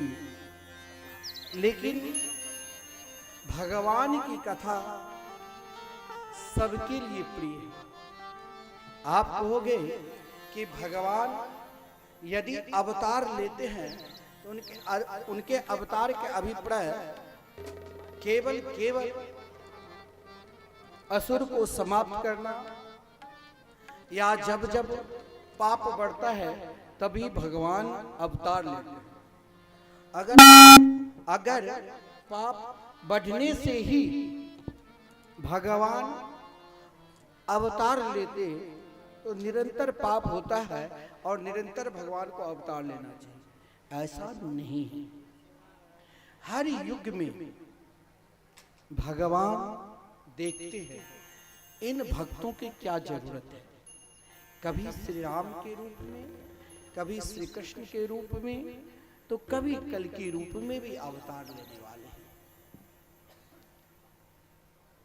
भगवान के 2 रूप हैं, एक माधुरी और एक ऐश्वर्य। माधुरी के लिए उन्हें रसिक जन प्रार्थना करते हैं कि जो आनंद आप साकेत धाम में, गोलोक धाम में प्रदान करते हैं, क्या इस पृथ्वी लोक पर वो आनंद नहीं दोगे? तो ये कभी नहीं सोचना कि भगवान अधर्मी के नाश के लिए ही अवतार है। भगवान की ये अभिप्राय ही नहीं है कि अधर्मी को नष्ट करने के लिए अवतार ले। तब तो विशाल ऐश्वर्य रूप में आते, विराट रूप में, और मानो जिनकी दृष्टि मात्र से संपूर्ण सृष्टि को अपने में समा लेते हैं, उनको अवतार लेने का अभिप्राय यह नहीं है कि असुरों को समाप्त करना।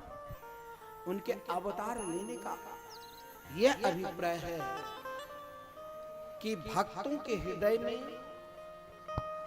प्रेम की पराकाष्ठा जागृत कराना, श्रद्धा और निष्ठा को जागृत कराना। भगवान अवतार लेते हैं उन रसिकों की प्रार्थना पर, जिन रसिक जन पृथ्वी लोक पर भी आते हैं तो भगवान के बिना एक क्षण एक पल भी वो नहीं रह सकते हैं। और भगवान की दिव्य धाम जाते हैं तो वहां भी उनके बिना एक पल एक क्षण भी नहीं रह सकते। तो भगवान उन रसिक जनों, उन भक्तों, उन संतों के लिए अवतार लेते हैं। हाँ, यदि बीच में असुर आता है उनका भी उद्धार करते हैं। जैसे एक किसान है, किसान का स्वभाव क्या होता है? खेत में यदि फसल है तो वो फावड़ा चलाता है। उनका उद्देश्य है कुदाल चलाकर, फावड़ा चलाकर फसल की रक्षा करना और घास तिनका बीच में आ जाए तो उसे नष्ट करना। उसी प्रकार भगवान के एक ही उद्देश्य है कि जीव मात्र के, प्राणी मात्र के अंदर प्रेम की पराकाष्ठा को बढ़ाना, श्रद्धा की पराकाष्ठा को बढ़ाना। और वही प्रेम की पराकाष्ठा को बढ़ाने के लिए भगवान पृथ्वी पर अवतार लेते हैं। और इन अवतार में भगवान के निकट प्राणी दो प्रकार के ही प्राणी पहुंच सकते हैं। एक प्राणी तो वो है जिनके अंदर अभिमान रूपी असुर समा चुके हैं, वो आसुरी वृत्ति में रहते हैं। वो यदि शत्रुता भी करेंगे तो छोटे मोटे से नहीं, केवल भगवान से। जैसे रावण ने, कंस ने, शिशुपाल ने, दंतवक्त्र ने, ये शत्रुता की किससे? तो भगवान से। और जब भगवान से शत्रुता कर ली तो निरंतर 24 घंटे उनके ही चिंतन की। अरे कंस तो यदि दाल में काला मिर्च भी देख लिया तो उनको केवल श्री कृष्ण ही दिखाई दे। काली कंबल को देख लिया, उनमें भी श्री कृष्ण। एक तो भगवान जो पूर्ण रूप से कोई भगवान से ही बैठ कर लेते हैं तो भगवान समझते हैं ये मेरा ही है। उनके लिए भगवान को अवतार भी लेना पड़ता है। और एक भगवान उनके हो जाते हैं जिसके जीवन में कोई भाव नहीं है, जिसने सारी दुनिया को देख लिया। नहीं, रसिक जन कहते हैं दुनिया को बनी कर देख लिया,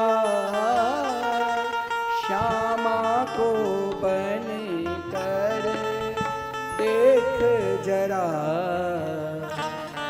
राधा नाम में कितनी मस्ती है, इस राह पे आकर देख जरा। उस राह पर जो पूर्ण रूप से समर्पित हो चुके हैं, जिसके जीवन एकमात्र भगवान में ही विश्वास है, उनसे ही अपना जीवन को संबंध जोड़ लिया है और उनमें ही समर्पित हो चुके हैं। अब आप कहोगे कि संबंध, विश्वास, संबंध और समर्पित का क्या भाव है? तो यही भाव लेकर पृथ्वी गो का रूप धारण कर, ब्रह्मा जी को साथ में लेकर, देवता को साथ में लेकर, भगवान शंकर जी को साथ में लेकर क्षीर सागर जाकर स्तुति करने के लिए स्वयं पृथ्वी देवी गई। मतलब पृथ्वी जब गो रूप धारण कर ब्रह्मा जी को साथ में लेकर स्तुति की तो भागवत में लिखा है जगामा सत्रिनस तीरम क्षीर पयोनिधि। मैंने कहा एक तो जिसके अंदर केवल अपना बल पर विश्वास है कि मैं अपने बल के द्वारा, अपने अभिमान के द्वारा ही अगर अभिमान करूं तो भगवान से, बल दिखाऊं तो भगवान से, प्रभाव दिखाऊं तो भगवान से, वो मिल सकता है। और जिसके जीवन सारी दुनिया को देख चुका है, पृथ्वी के तरह अपने जीवन को शांत कर चुका है, जिसने सुख को भी मुस्कुराकर सहन कर रहे हैं और जिसने दुख को भी मुस्कुराकर सहन कर रहे हैं, जिसने अपने स्वभाव को ही पृथ्वी की तरह बना चुका। पृथ्वी की स्वभाव है, जो बड़े बड़े बिल्डिंग का भार भी, पाप भी, पुण्य सब भार को अपने में समा लेते हैं, फिर भी भगवान के निकट वो संबंध नहीं छूटता है। केवल हम अपने स्वभाव को ही बदलकर भगवान के पास चले जाए तो भगवान देखते कि इनकी स्वभाव तो हर व्यक्ति के हर जन्म से लेकर वृद्धावस्था तक, मरण तक, ना जाने हम कितने बार अपने स्वभाव को बदले और कितने बार स्वभाव को सही किया और कितने बार स्वभाव को गलत किया। तो स्वभाव को बदलने के लिए सबसे बड़ा क्या है? गो, यानी इंद्रियों। इंद्रियां की बस में सब इंद्रियां इतने प्रबल है। आंख दुनिया की वस्तु देखने की इच्छा करते हैं, कान दुनिया की गीत सुनने की इच्छा करते हैं, नासिका दुनिया के सुंदर सुंदर वस्तु को सूंघने की इच्छा करते हैं। हर इंद्रियां अपनी ओर आकर्षण कर रही है, लेकिन भगवान कहते हैं इन इंद्रियों को, इन संपूर्ण इंद्रियों को एकमात्र अपनी सोच मुझ में लगा दो, अपने आप के गो बन जाओ। गो, अपने आप को गो बन जाओ, बिल्कुल। कभी अपनी विद्वता का भी पहचान ना दो और कभी अपनी मूर्खता का भी पहचान ना दो। दोनों से ऊपर उठकर हमें गो, हम तो गो है। क्योंकि गो माता जब पृथ्वी पर आती है तभी गोविंद अवतार लेते हैं। इसीलिए समुद्र मंथन में पहले गो माता आई, तब गोविंद आया। तो गो की सेवा, यानी पृथ्वी गो का रूप ही क्यों धारण किया? पृथ्वी समझा रही है अगर जीवन शांत हो चुका है, स्वभाव में परिवर्तन हो चुका है, तो ना जाने ये स्वभाव कब बदल जाएगा। तो स्वभाव को सुधारना है तो इन इंद्रियों के द्वारा उनके मंगल में, मधुर में, दिव्य नाम को पुकारने लग जाओ।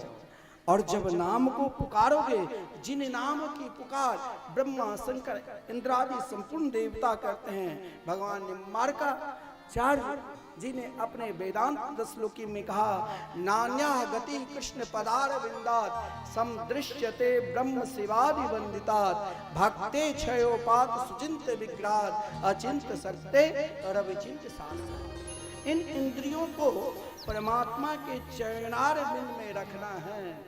मन उब जाता है।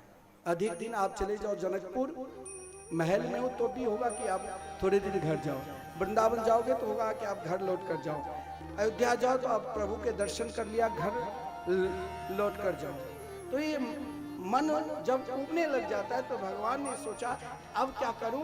तो जब ये बुद्धि जो है ना, ये बुद्धि मन को भटकाने लग जाता है तो तुरंत सतोगुण प्रवृत्ति जीवन में आ जाएगा। बुद्धि के प्रतीक पृथ्वी ने गौ का रूप धारण किया तो ब्रह्मा बुद्धि के स्वामी है, यानी इन इंद्रियों को बस में करना है तो अपने बुद्धि के द्वारा कंट्रोल करो। लेकिन नहीं कहते हैं लोग, इनकी बुद्धि विकृत हो चुकी है। तो इस बुद्धि को भी हमें संभाल कर रखना है।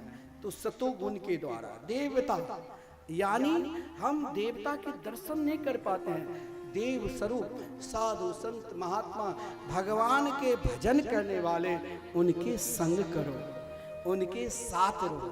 जब उनके साथ बढ़ोगे तो आपके अंदर तमोगुण की प्रवृत्ति नहीं जगेगी, और तमोगुण की प्रवृत्ति को रोकने के लिए वैष्णवी दीक्षा अनिवार्य है।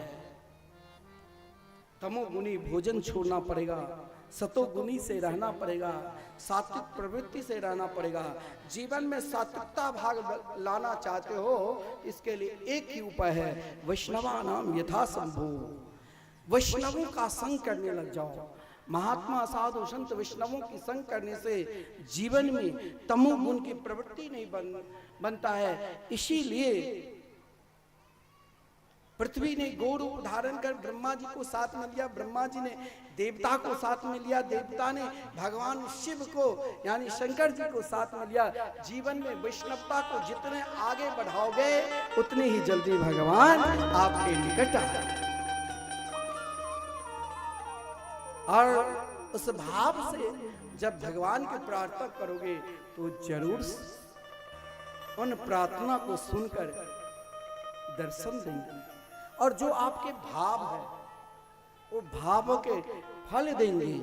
तो जब ब्रह्मा जी संपूर्ण देवता ने स्तुति की तो स्वयं भगवान ने क्या कहा, वसुदेव गृहे साक्षात् भगवान पुरुष पर जनिष्यते तत् प्रियार्थम संभवन्तु सुरस्त्रिय। कहा गया है समझदार के इशारा ही काफी है। समझदार इशारे से ही समझ लेते हैं कि आपके अंदर क्या भाव है। भगवान ने ब्रह्मा जी की स्तुति को सुनकर और ब्रह्मा जी ने जब संपूर्ण देवताओं से कहा और पृथ्वी को सांत्वना दी तो कहा वसुदेव गृहे साक्षात्। अब उन रसिक जन को क्या होगा, तो यहाँ दोनों भाव ब्रह्मा जी ने समझा दिया। वसुदेव अष्ट वसु में वसुदेव का नाम नहीं है, क्योंकि कहा गया है वेद के आचरण करोगे तो आप श्रेष्ठ ज्ञानी बनोगे। वेदोयम वसुदेव स्यात् देवकी सर्वदेवता नंदो ह्या नंद रूपस्य यशोदा मुक्तिदायिनी। जीवन में जब वेद के आचरण करोगे तो ज्ञान मिलेगा, और ज्ञान के द्वारा आप ब्रह्म को पहचानोगे। इसीलिए कहा वसुदेव के यहाँ भगवान उनकी पत्नी देवकी और वसुदेव के यहाँ साक्षात पुत्र के रूप में नारायण आ रहे हैं, और उनकी प्रयाशक्ति राधा रानी भी अवतार ले रही है। इसलिए संपूर्ण देवी देवता जाओ ब्रज में अवतार लो। लेकिन उन रसिक जन ने सोचा फिर मेरा भाव तो टूट जाएगा, फिर मेरा प्रेम तो टूट जाएगा। तो कहा नहीं, वसुदेव गृहे साक्षात भगवान पुरुषा पर। अष्ट वसु में नंद बाबा के नाम आते हैं, और देखिए दो प्रकार के नाम होता है। घर में माता पिता आपको अलग नाम से पुकारेंगे, और ससुराल में आप जब जाओगे तो सास ससुर अलग नाम से पुकारते हैं।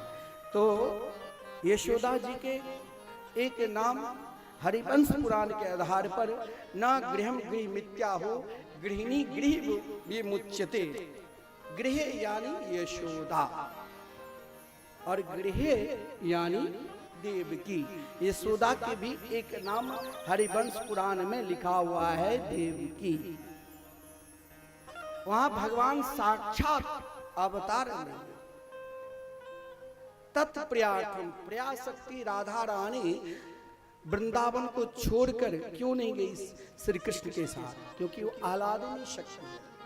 वो आनंद के स्वरूप को निरंतर प्रेम के द्वारा सींचती रहती है। एक स्वरूप सदा दुई नाम आनंद की आह्लादनी श्यामा, आह्लादनी के आनंद सब श्याम। यानी निरंतर प्रयाशक्ति आह्लादनी शक्ति निरंतर श्री कृष्ण के निकट किशोर स्वरूप में जो तत्व श्री राधा रानी है वही तत्व श्री कृष्ण है, वही किशोर स्वरूप में विराजमान है। सुरस्त्रिय हे देवता, देव बनकर ही हम भगवान के निकट जा सकते हैं। देवता यानी जब हम मंदिर जाते हैं तो पवित्रता के साथ भगवान की पूजा करते हैं, स्नान करते हैं, नए वस्त्र पहनते हैं, वस्त्र भी पवित्र, तभी हम भगवान के निकट जाते हैं। और सुरस्त्रिय इसका यह भी भाव है, अगर भगवान को प्राप्त करना है तो उनसे प्रेम करने लग जाओ, और प्रेम करना है तो अपने आप को दीन बन जाओ। और दीन यानी कब बनोगे, जब तुम उनके बाल सखा बन जाओ, एक हो उन्हीं का एक कार्य ये भी है बाल सखा, सब ब्रज में देवता गोप के रूप में, देवांगनाएं गोपी के रूप में अवतार लेती है। इधर महाराज मथुरा, जहां महाराज उग्रसेन की राजधानी, परंतु कंस महादुर्दांत पापी था। कंस निरंतर अभिमान में ही डुबकी लगाता था, जिस कारण कहा गया जैसे संग करोगे वैसे ही रंग में रंगोगे। कंस ने बाल्यापन से ही अकासुर, बकासुर, धेनुकासुर से मित्रता कर ली, जिस कारण अपने पिता को कारागार में बंद कर दिया और स्वयं अपनी बहन देवकी को पुत्री के तरह प्रेम करते थे, जिसका विवाह अगर कंस किसी से प्रेम करते थे तो एकमात्र वसुदेव जी के साथ बड़े धूमधाम के साथ हुआ। लेकिन कंस ने सारथी को रथ से उतारकर स्वयं रथ चलाने लगे। देखिए, एक सूत्र है, असुर के हृदय में, दुष्ट के हृदय में यदि दया उत्पन्न हो जाए तो फिर वो दुष्टता भाव नहीं रहेगा। तस्मात् सर्वेषु भूतेषु दयाम कुरुतः सोहृदम, जो संपूर्ण प्राणी पर दया करते हैं वो भी देव स्वरूप ही है। लेकिन कंस के हृदय में यदि दया आ गई तो भगवान के अवतार लेने में बहुत समय लगेगा। इसीलिए देवता ने प्रेरणा दी, अपने गुरुदेव से कहा कोई उपाय करो। जीवन जब विचलित हो जाए तो गुरुदेव के शरण में जाओ, गुरुदेव उनका उपाय बता देंगे। तो महाराज आदरणीय श्रीमान बृहस्पति जी ने कहा कि आकाशवाणी के द्वारा संबोधन करो। और आकाशवाणी जब कंस रथ चला रहा था और सब पीछे पीछे जय जयकार करते हुए सैनिक जा रहे थे, उसी समय आकाशवाणी हुई, अस्यास्तमो गर्भे हंतायाम वैसे बुला। अरे कंस, जिस देवकी को, वसुदेव को तुम बड़े आनंद के साथ ले जा रहे हो, वही देवकी और वसुदेव के अष्टम संतान तेरे लिए काल हो। यह शब्द सुनकर कंस, अज्ञानी का यही लक्षण है, अज्ञानी जब देह का अभिमान हो जाता है तो अज्ञान हो जाता है, और अज्ञानी स्वयं अपने आप में सर्वोपरि मानने लग जाता है। जैसे कंस जैसे अज्ञानी सोचा मैं सदा अमर बनकर रहूं, तो देवकी को ही मारने की कोशिश की, बाल पकड़ लिया, तलवार भी निकाल लिया, रथ से नीचे भी गिरा दिया। लेकिन सत्यनिष्ठ वसुदेव जी ने कहा ये मेरी पत्नी है, पति का कर्तव्य है अपनी पत्नी की रक्षा करना। दुष्ट कंस था, कहा गया है मूर्ख के बस में करना है उनकी प्रशंसा करो। और महाराज कंस की प्रशंसा करने लगे आदरणीय श्रीमान वसुदेव जी ने। कंस फिर भी नहीं माना, कहा एक दिन तो मरना पड़ेगा ही। इधर ऋषि मुनि सब पुकार रहे हैं कि हे मेरे गोविंद आप कब अवतार लेंगे। और इधर कंस देवकी को मारने के लिए तैयार है, लेकिन वसुदेव जी ने कंस को समझाया, अंत में कहा कंस तुम घबराओ नहीं, देवकी की जितनी भी संतान होगी वो मैं तुम्हें समर्पित कर दूंगा। लेकिन मम स्मरणम, यदि जो मेरा स्मरण है। वसुदेव जी सत्य निष्ठ थे, असत्य कभी बोलते ही नहीं थे। लेकिन कंस ने कहा कि ठीक है मुझे आपके सत्य पर विश्वास है, परंतु आपको जेल में रहना होगा। बोले मंजूर है। बोले हथकड़ी बेड़ियां पहननी पड़ेगी। बोले मंजूर है। देवकी की रक्षा के लिए वसुदेव जी ने सब कुछ स्वीकार कर लिया। और जो ही सब कुछ स्वीकार किया तो महाराज दोनों आपस में विचार किए कि ये बड़ा सुंदर समय है, हम निरंतर उन तारनहार गोविंद को क्यों ना पुकारे। और भगवान को पुकार रहे हैं। उसी क्रम में प्रथम जो संतान हुई, जिसका नाम कीर्तिमान नाम के पुत्र हुआ, कंस को समर्पित करने के लिए गया। कंस के हृदय में दया आ गई। देवर्षि नारद जी ने आकर समझाया। देवर्षि नारद जी जब उनको एक एक शब्द को गिनती कराया 8 पुष्प लेकर, तो कंस के ज्ञान हुआ और वसुदेव जी के प्रथम पुत्र को समाप्त कर दिया। इस प्रकार 6 संतान को समाप्त कर दिया। 7वें संतान के रूप में जब भगवान अपने ही तेज को, अपने ही स्वरूप को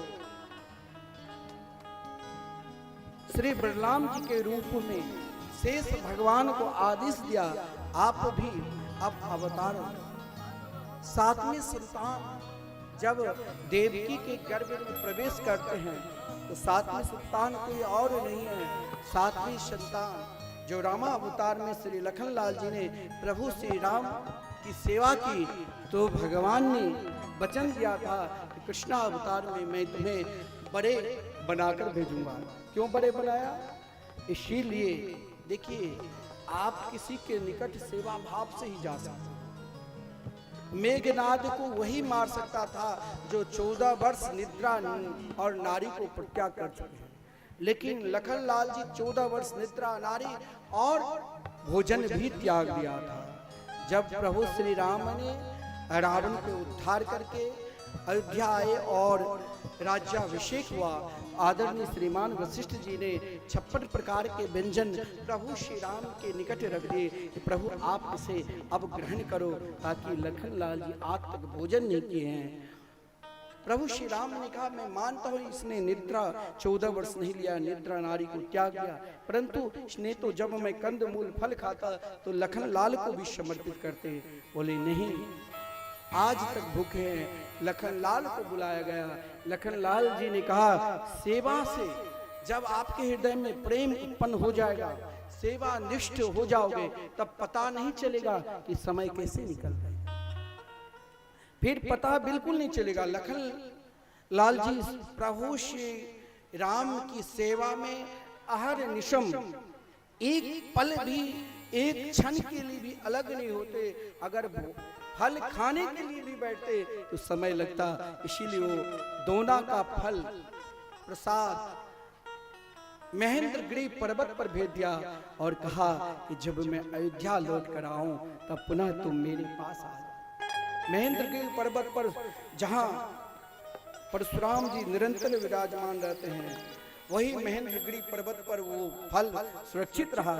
लेकिन 4 दिन प्रभु श्री राम जी 14 वर्ष में नहीं लिए थे फल, तो 4 दिन छोड़कर, जिस दिन अयोध्या को छोड़कर बन गए, जिस दिन महाराज दशरथ अपने दिव्य धाम को चले गए, सूचना मिली उस दिन, जिस दिन माता जानकी को रावण ने लंका ले गया उस दिन, और जिस दिन मेघनाद के द्वारा लक्ष्मण को शक्ति लगी, ये 4 दिन भगवान नहीं लिए थे, इसलिए 4 दिन को छोड़कर बाकी सारा फल सुरक्षित था।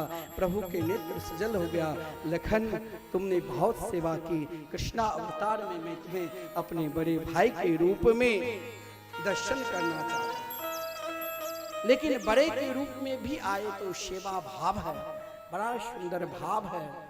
लेकिन भगवान ने योग माया शक्ति को भी आदेश दी, आप भी अब पृथ्वी लोक पर अवतार के समय आ चुका है, क्योंकि योग माया शक्ति जो कारागार में देवकी के गर्भ में पल रहे थे शिशु, उसे हिरोनी के गर्भ में स्थापित कर दिया।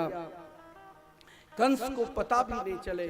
अब 8वें संतान के रूप में जब स्वयं भगवान कारागार में बंद, जहां महादांत महाबली कंस के कारागार में 10,000 सुरक्षा कर्मी तैयार है, उन सुरक्षा कर्मी के बीच में देवकी और वसुदेव जो निरंतर नाम के उच्चारण में सदा देह का आभास दे नहीं था, उसी समय भगवान ने आभास कराया कि हम आपके गर्भ में विराजमान हैं। इन आभास को देखकर देवता भी अपने आप को ललायित हो गए और देवता भी जिन गर्भ को हम लोग निंदा करते हैं कि दोबारा इस संसार में ना आने पड़े, आज वही गर्भ को स्तुति के रूप में प्रार्थना करते हैं देवता और स्वागत करते हैं। स्वागतम कृष्णा शरणागतम कृष्णा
स्वागत भी कर रहे हैं और एक तरफ देवता के हृदय में यह भाव उत्पन्न हो गया कहीं भगवान भूल न जाए, कंस को न मारे और यही ऐश्वर्य रूप में सदा न रहे। इसीलिए देवता ने भी कहा हम तो ब्रज में बाल गोपाल के रूप में आ चुके हैं और मेरी पत्नी देवांगनाएं सबके सब गोपी रूप में आ चुकी है। इसीलिए प्रभु आप जो भी करेंगे, आप गोकुल भी जाएंगे वो भी सत्य, आप बाल लीला करेंगे वो भी सत्य, आप माखन चुराएंगे वो भी सत्य, आप गोचारण करेंगे वो भी सत्य, आप गोपियों के वस्त्र चुराएंगे वो भी सत्य, आप गिराज पर्वत को उठाएंगे वो भी सत्य, और आप सस्ता गोपियों के साथ रास करेंगे वो भी सत्य, और आप सत्य के पालन करने वाले हैं, आप सत्य निष्ठ है, आप सदा सत्य बटम सत्य परम की सत्यम, आप त्रिकाल अधिक सत्य है और आप कंस के भी उद्धार करेंगे वो भी सत्य ही। बड़ा सुंदर समय आ चुका है जब सब सो रहे थे। योग माया शक्ति जिसे भगवान ने कहा आप भी अवतार लो, योग माया शक्ति ने मना कर दिया, लेकिन कहा कलयुग में दुर्गा भगवती चंडी काली भद्रकाली विष्णु इत्यादि नाम से आप लोग पूजा अर्चना करेंगे। भगवान के आदेश मानकर योग माया भी जिस प्रकार भगवान आदेश दिया उसी प्रकार कार्य किए। आदरणीय श्रीमान सुखदेव जी वर्णन करते हैं वो सुंदर समय आ चुका। भादो मास कृष्ण पक्ष अष्टमी तिथि रात्रि के ठीक 12 बजे बुधवार के दिन रोहिणी नक्षत्र से युक्त समय भी बड़ा प्रबल। उसी समय भगवान चतुर्भुज रूप में अवतार लिए और उस चतुर्भुज रूप को देखकर वसुदेव जी संसार के बालक जब जन्म लेते हैं तो महाराज वो पीड़ा से माँ घबरा जाती है, पड़ोसी आ जाते हैं, लेकिन भगवान जब अवतार लिया तो श्रीमान वसुदेव जी ने देखा और वो कैसे स्वरूप थे, तो शंख चक्र गदा पद्म से सुशोभित दिव्य तथा बहुमूल्य विशिष्ट आभूषणों से युक्त पीतांबरधारी उस सामने सलोने रूप को देखकर वसुदेव जी ने सुंदर स्तुति की। देवकी ने भी सुंदर स्तुति की, लेकिन देवकी ने कहा कि मैंने इस रूप की उपासना नहीं की, मैंने तो बाल रूप की उपासना की। भगवान ने कहा मैं इस रूप में इसीलिए आया ताकि आप अधिक घबराई हो। अगर आप चाहते हो कि मैं बाल लीला करूं तो कुछ दिन और प्रतीक्षा करो और मैं छोटे शिशु बन जाता हूं और इस रूप को तुम सीधे जो मेरे नित्य माता पिता गोकुल में वहां बस नहीं का हथकड़ी बेड़ियां लगी हुई है, फाटक बंद है, हजारों 10,000 सुरक्षा कर्मी है, रात्रि के समय है, मैं कैसे जाऊं? भगवान ने कहा मैंने आज सारी व्यवस्था बोले किस में डालूं? भगवान देखते ही देखते बहु वसुदेव जी ने टोकरी लिया। समय आज भगवान जब अवतार लिए, भादो मास कृष्ण पक्ष बुधवार से अष्टमी तिथि रोहिणी नक्षत्र से युक्त उस समय महाराज 6 ऋतु में उपस्थित है। आज मानो उन रात्रि के समय बसंत ऋतु जब भगवान ने अवतार लिया तो चिड़िया कलरव करने लगे, अपनी भाषा में कृष्ण के लिए गीत गाने लगे, कृष्ण के नाम को पुकारने लगे और कहा कि संसार के प्राणी को एक बात कल्याण उनके मंगलमय नाम के सिवा बाकी कुछ है ही नहीं। यही तो बसंती है। और बसंत ऋतु ने भगवान को स्वागत किया। ग्रीष्म ऋतु ने भगवान को स्वागत किया।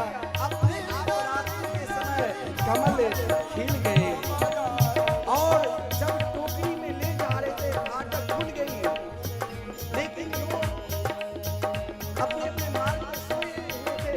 धीरे धीरे बारिश होने लगी। शेष भगवान छतरी के रूप में काम किया। मानो उस समय लगा कि वर्षा ऋतु भगवान के स्वागत कर रहे हैं। इतना ही नहीं, शरद ऋतु ने भी सोचा ये बड़ा सुंदर शुभ अवसर है, कन्हैया कभी मुझे भी सौभाग्य देंगे, मेरे ही ऋतु में रासलीला करेंगे, क्यों नहीं अभी से स्वागत करूं। तो रात्रि के समय में सब के सब कमल नाना प्रकार के भांति से नील वर्ण के, पीत वर्ण के, लाल वर्ण के, अलग अलग वर्णों में कमल खिलने लगे और श्री कृष्ण को स्वागत करने लगे। सब अपने अपने अनुसार हेमंत ऋतु कंस के डर से जो आहुति दे रहे थे यज्ञ कुंड में, एक अग्नि प्रज्वलित हो गया। मानो हेमंत ऋतु ठंड के मौसम भी उस समय सोचा बड़ा सुंदर शुभ अवसर है। इतना ही नहीं, शिशिर ऋतु भादो मास में पानी सबके सब मैले हो जाते हैं, लेकिन भागवत में लिखा है जिस समय भगवान ने अवतार लिया उस समय जल निर्मल हो, निर्मल जल की धारा धीरे धीरे बादल गरज रही है, बारिश हो रही है।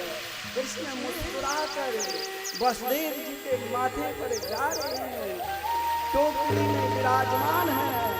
वसुदेव जी अपने आप को धन्य मान रहे हैं। सामने यमुना जी पड़ी। यमुना जी ने सोचा आज बड़ा सुंदर सुगम सरल साधन का उपाय मिल गए।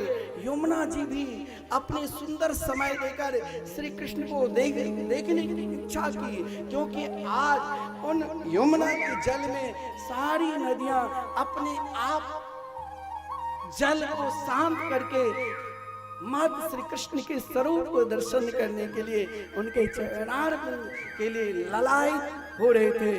आप अगर किसी देवी देवता की पूजन करो, अगर गंगा जल नहीं है, अन्य तीर्थों की जल नहीं है, आप भगवान के मंगलमय नाम की आहुति देने लग जाओ, क्योंकि भगवान ने अपने चरणारविंद जब यमुना जी ने संपूर्ण नदियां उछाल मार रही थी तो उसे शांत किया। इसीलिए भगवान के नाम से अगर पूजा पद्धति नहीं जानते हो तो भगवान के नाम से पूजा पद्धति करो, पूजा करो, भगवान प्रसन्न हो जाएंगे। सब अपने अपने भाव से भगवान की स्वागत की। इधर वसुदेव जी ने सीधे उन टोकरी को ले गया कहाँ? गोकुल नगरी, जहाँ सब सो रहे थे। वसुदेव जी ने उस महल में प्रवेश किया जिस महल में कहा गया है वसुदेव सुत श्रीमान वासुदेव खिलात्मनि लीने नंद सुतो राजन विद्युत सौदामणि यथा वसुदेव नंदन नंद नंदन में उसी प्रकार लीन हो गए जैसे बिजली तरकती है, कोई देखता है कोई नहीं देखता है। और उस कन्या को देखकर सीधे ले गया कहाँ? तो मथुरा नगरी। और मथुरा नगरी जब ले गया तो फिर वो कन्या जब आई तो पुनः फाटक सबके सब बंद, हथकड़ी बेड़ियां लेके अपने आप जरी हथकड़ी बेड़ियां की लग गई। कन्या चिल्लाई, कंस को सूचना मिले, कंस दौड़ते हुए आए। देवकी ने बहुत प्रार्थना की तब भी नहीं माना। फिर उस कन्या को मारने की कोशिश की। कन्या ही 1 लाख जिमा कर कहा जाओ अब तुम उत्सव देखो, मेरी कन्या तो अवतार ले चुके हैं, लोग जल रहे हैं तो जलने दो, तुम फिर भी भगवान की कथा और कीर्तन और स्मरण मत छोड़ो, निरंतर करते रहो। तुम खोजो, अगर खोजना है उनके मंगल में, मधुर में, आनंद में, नाम के द्वारा ही, क्योंकि यहाँ तो आनंद ही है। इसीलिए श्रीमान सुखदेव जी ने जब गोकुल लीला प्रारंभ की तो सीधे आनंद का ही प्रकट कर दिया। नंदस्त्वात्मज उत्पन्ने जाता हलादो महामना, आहूय विप्राण वेदज्ञा स्नात सुचिरलंकृता।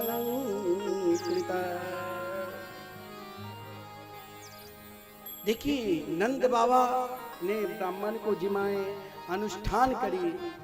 आज उनके घर में भी एक छोटो सो प्यारो सो नन्नू सो लाला भयो है।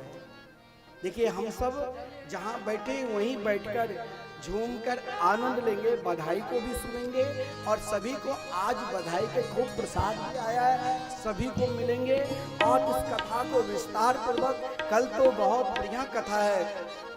कल आप माखन चोरी लीला गिरिराज पूजन की कथा और श्रीधाम वृंदावन में जो विश्व में प्रथम बार भागवत मंदिर बनने जा रहे हैं, जिस भागवत मंदिर में अनेकों लोग जुड़ रहे हैं। इस कथा के मुख्य आयोजक श्री राम मोहन चौधरी के छोटी पुत्री 5100 श्री राकेश कुमार अर्चना गोविंदपुर 5100 समर्पित किए हैं। श्री बच्ची देवी 1500, श्री सुजान देवी 1500 और एक गुप्तदान 1100। भागवत मंदिर जो श्रीधाम वृंदावन में बन रहे हैं, जिसमें 18,000 श्लोक आप संपूर्ण भागवत के एक साथ दर्शन करेंगे और जिस आनंद उत्सव को हम सब आज साथ मना रहे हैं, उसी प्रकार जब भागवत मंदिर बनकर तैयार हो जाएंगे तो हम सब एक साथ दर्शन करेंगे। आइए हम सब अब बधाई के आनंद ले और बधाई के साथ साथ सब बड़े आनंद के साथ बैठे रहिए। सभी को प्रसाद मिलेगा क्योंकि भीड़ काफी है। सब अपने अपने स्थान पर बैठ जाइए और बधाई का भी आनंद लीजिए और दर्शन करते रहिए। और सभी भक्तों से निवेदन है, सभी भक्त अपने अपने स्थान पर बैठ जाएं। सभी बैठ जाएं और अपने अपने सामान का ध्यान रखें, मोबाइल का, हर चीज का। नाचते गाते यही गोविंद गोकुल आयो, गोविंद गोकुल आयो,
पालकी बनाकर बड़े भाव से नृत्य करेंगे, बधाई मांगेंगे।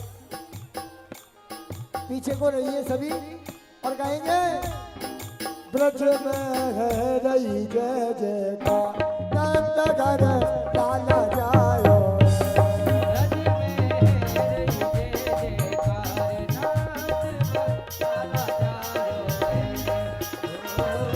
लाला जायो है यशोदा रे लाला जायो है।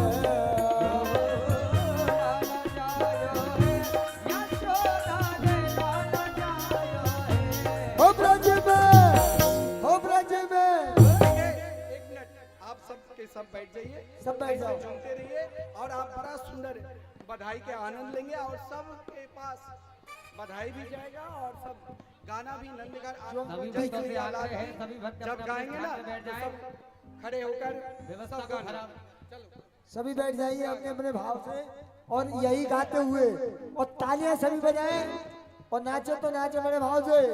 यही कहना है ब्रज में ब्रज में ब्रज में है रही जय जयकार नंद घर लाला जायो।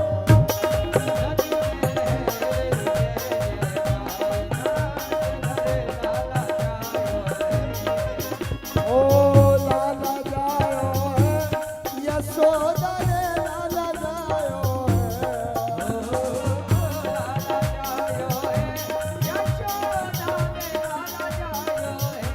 ओ ब्रज में ओ ब्रज में। अच्छा एक बात बताओ, नंद के लाला की किस किस को खुशी है? जिसे खुशी है बताओ ना हाथ उठा के और सभी गाएंगे ब्रज में है रही जय जयकार नंद घर लाला जायो है।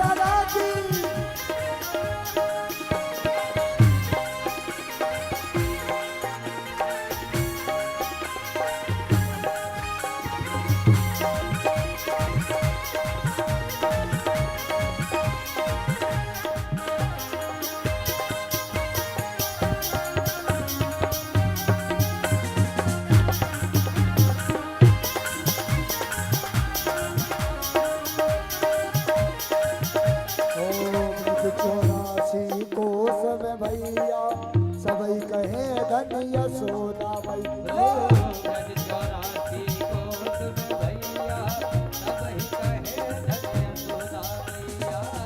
अस्सी साल की आयु में सुत ऐसो जायो है। ओ 80 साल की आयु ओ ब्रज में ओ ब्रज में ओ ब्रज में है रही जय जयकार नंद घर लाला जायो है। ब्रज में है रही जय जयकार बोल नंद के लाला जी।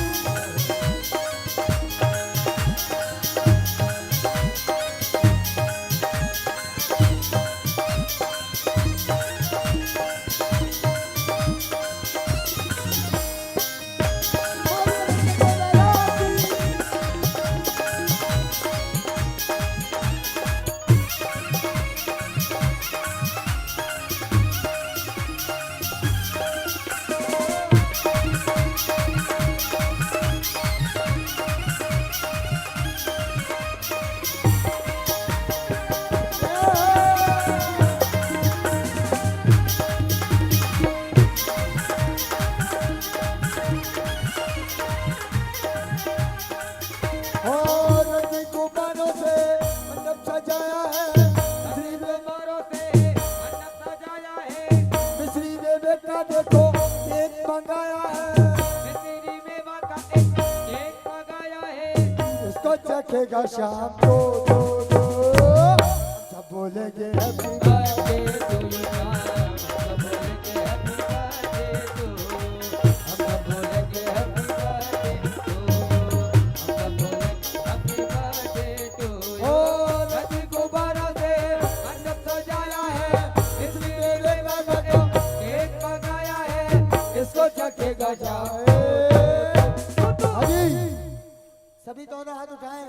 लाला के जन्मदिन की खुशी जिसको वो दोनों हाथ उठाएंगे और नाचेंगे और गाएंगे कहेंगे हम सब बोलेंगे हैप्पी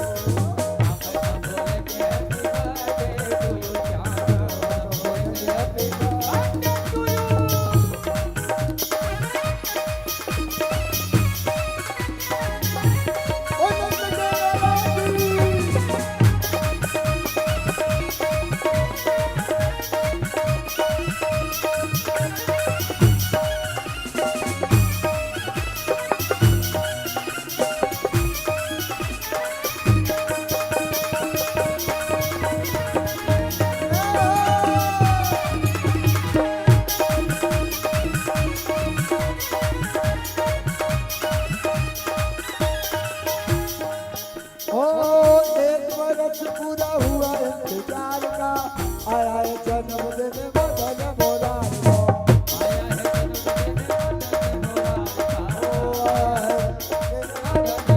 एक बरस पूरा हुआ इंतजार का आया है जन्मदिन बदल मोरा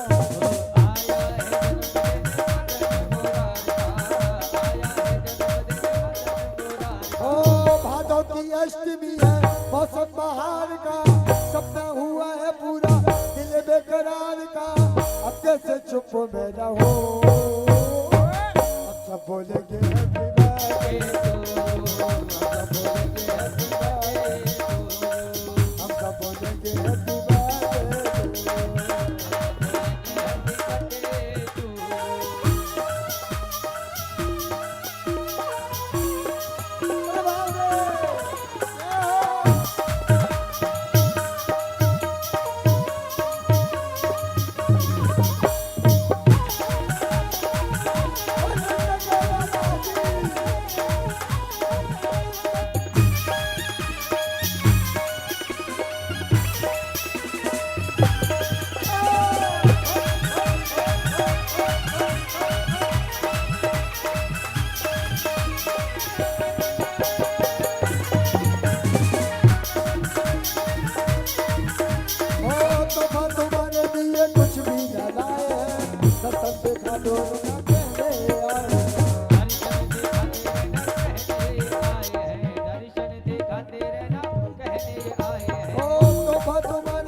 तुमको न लग जाए मेरी उमरिया उसको न शाम हम सब बोलेंगे हैप्पी बर्थडे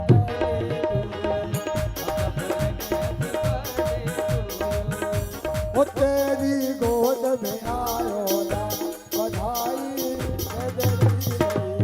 ओ तेरी गोद में आयो ना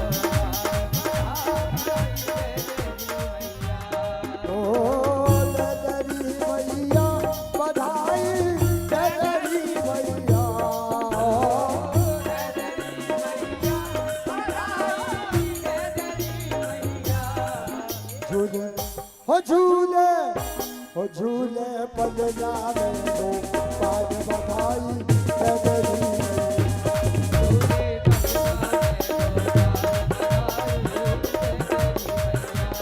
ओ तेरी मैया बधाई तेरी मैया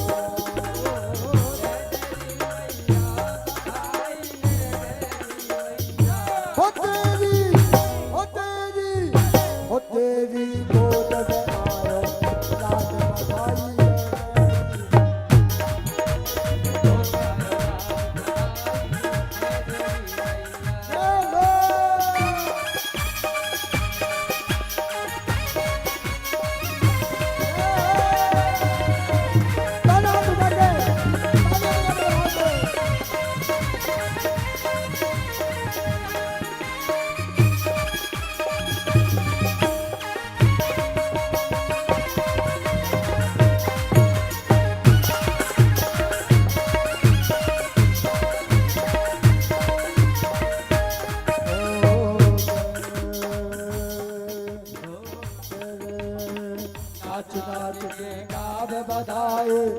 बाजा ढोल और ताल राज राज के गाय बधाई बाजे ढोल और ताल।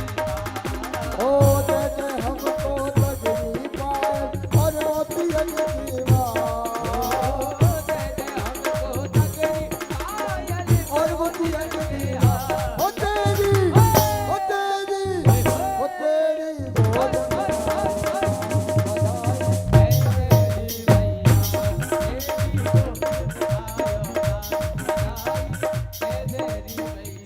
ओ तेरी गोद में आयो नाच बधाई दे तेरी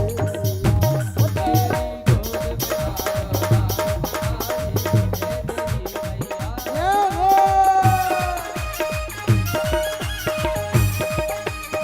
भगत के दादा की राजा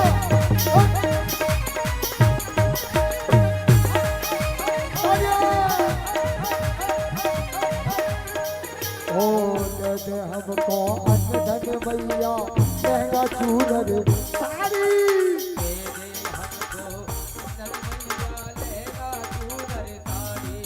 ओ कंजूसी से काम चलेगा कैसे मोटर गाड़ी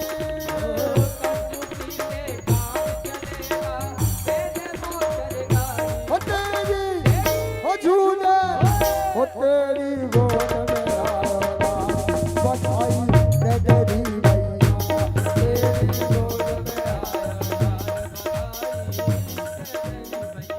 ओ तेरी गोद में आयो ना बधाई दे तेरी मैया ओ तेरी गोद में आयो ना बधाई दे तेरी मैया ओ तेरी गोद में आयो ना बधाई दे तेरी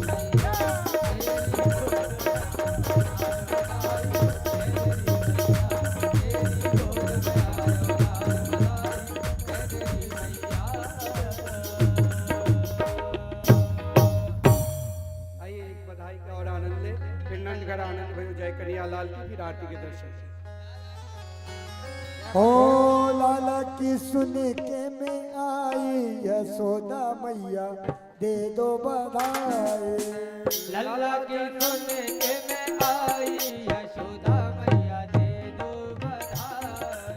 दे दो बधाई मैया दे दो बधाई दे दो बधाई मैया दे दो बधाई। दे दो बधाई मैया दे दो बधाई दे दो बधाई मैया दे दो बधाई। ओ लाला की सुन के मैं आई यशोदा मैया दे दो बधाई लल्ला की सुन के मैं आई यशोदा मैया दे दे बधाई।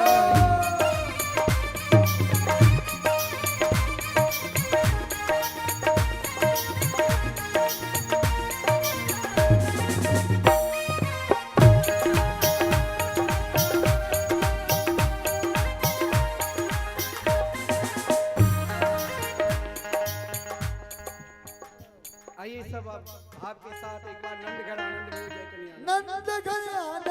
भयो जय कन्हैया लाल। नंद घर आनंद भयो जय कन्हैया लाल के नंद घर आनंद भयो जय कन्हैया लाल की। ओ नंद घर आनंद भयो जय कन्हैया लाल के नंद घर आनंद भयो जय कन्हैया लाल देखो की।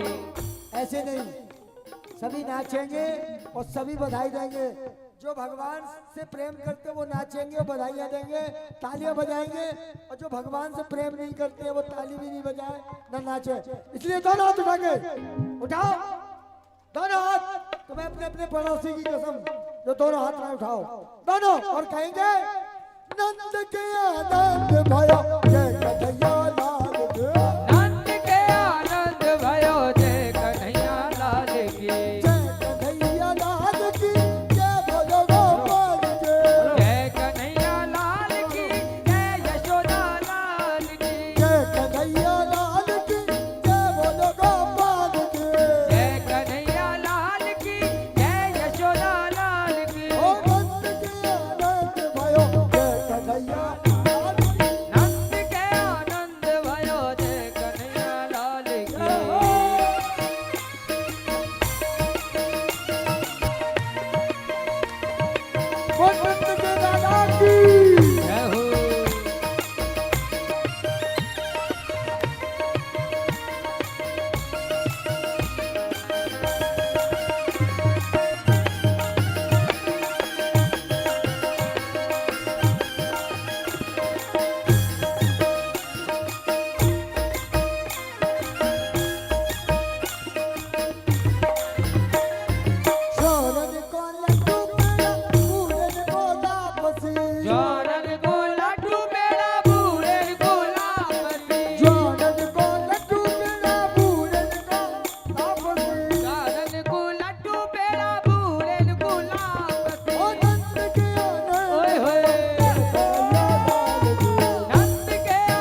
कन्हैया लाल की नंद के आनंद भयो जय कन्हैया लाल की नंद के आनंद भयो जय कन्हैया लाल की नंद के आनंद भयो जय कन्हैया लाल की नंद के आनंद भयो जय कन्हैया लाल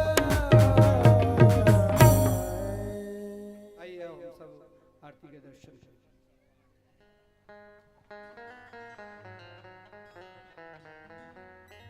श्री राधे श्री राधे श्री राधे श्री राधे श्री राधे आइए सभी भक्त बड़े भाव के साथ आरती करेंगे। आरती बाजे कृष्ण की आरती बाजे कृष्ण की जय आरती वाले कृष्ण की जय अपनो जन्म सफल कर लीजिए अपनो जन्म सफल कर लीजिए श्री यशोदा को परम दुलारो श्री यशोदा को परम दुलारो बाबा की अखियन को तारो बाबा की अखियन को तारो गोपिन के प्राणन सो प्यारो गोविंद के प्राणन सो प्यारो इन्हें पर प्राण नौछावर की जय आरती बाल कृष्ण की जय बलदाऊ को छोटो भैया बलदाऊ को छोटो भैया कनुआ कहे कहे बोलत मैया कहे कहे छोलिया की मैया परम मुदित बद लेत बनैया परम मुदित बन लेत बनैया ये छबिन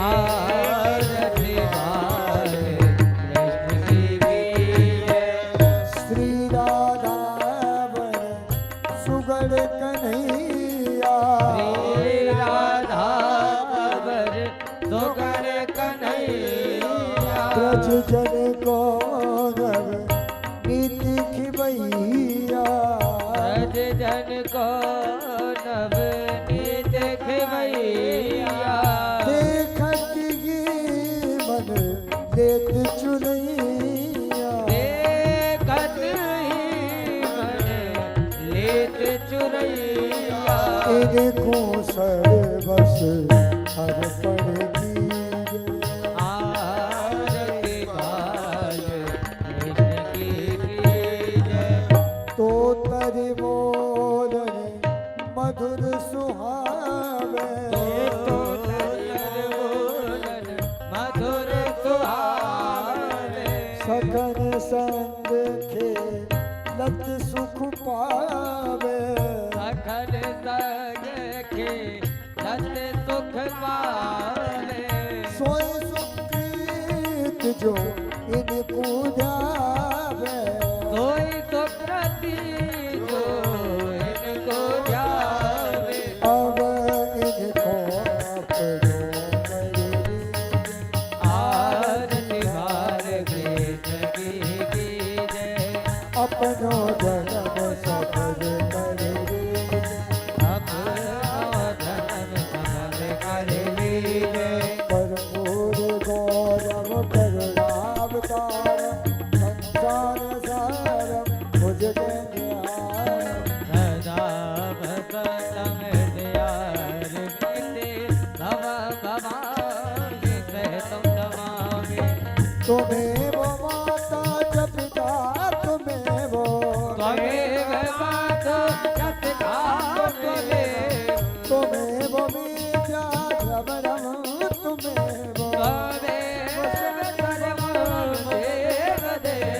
राधे कृष्ण कृष्ण कृष्ण राधे राधे राधे श्याम राधे श्याम श्याम श्याम राधे राधे राधे कृष्ण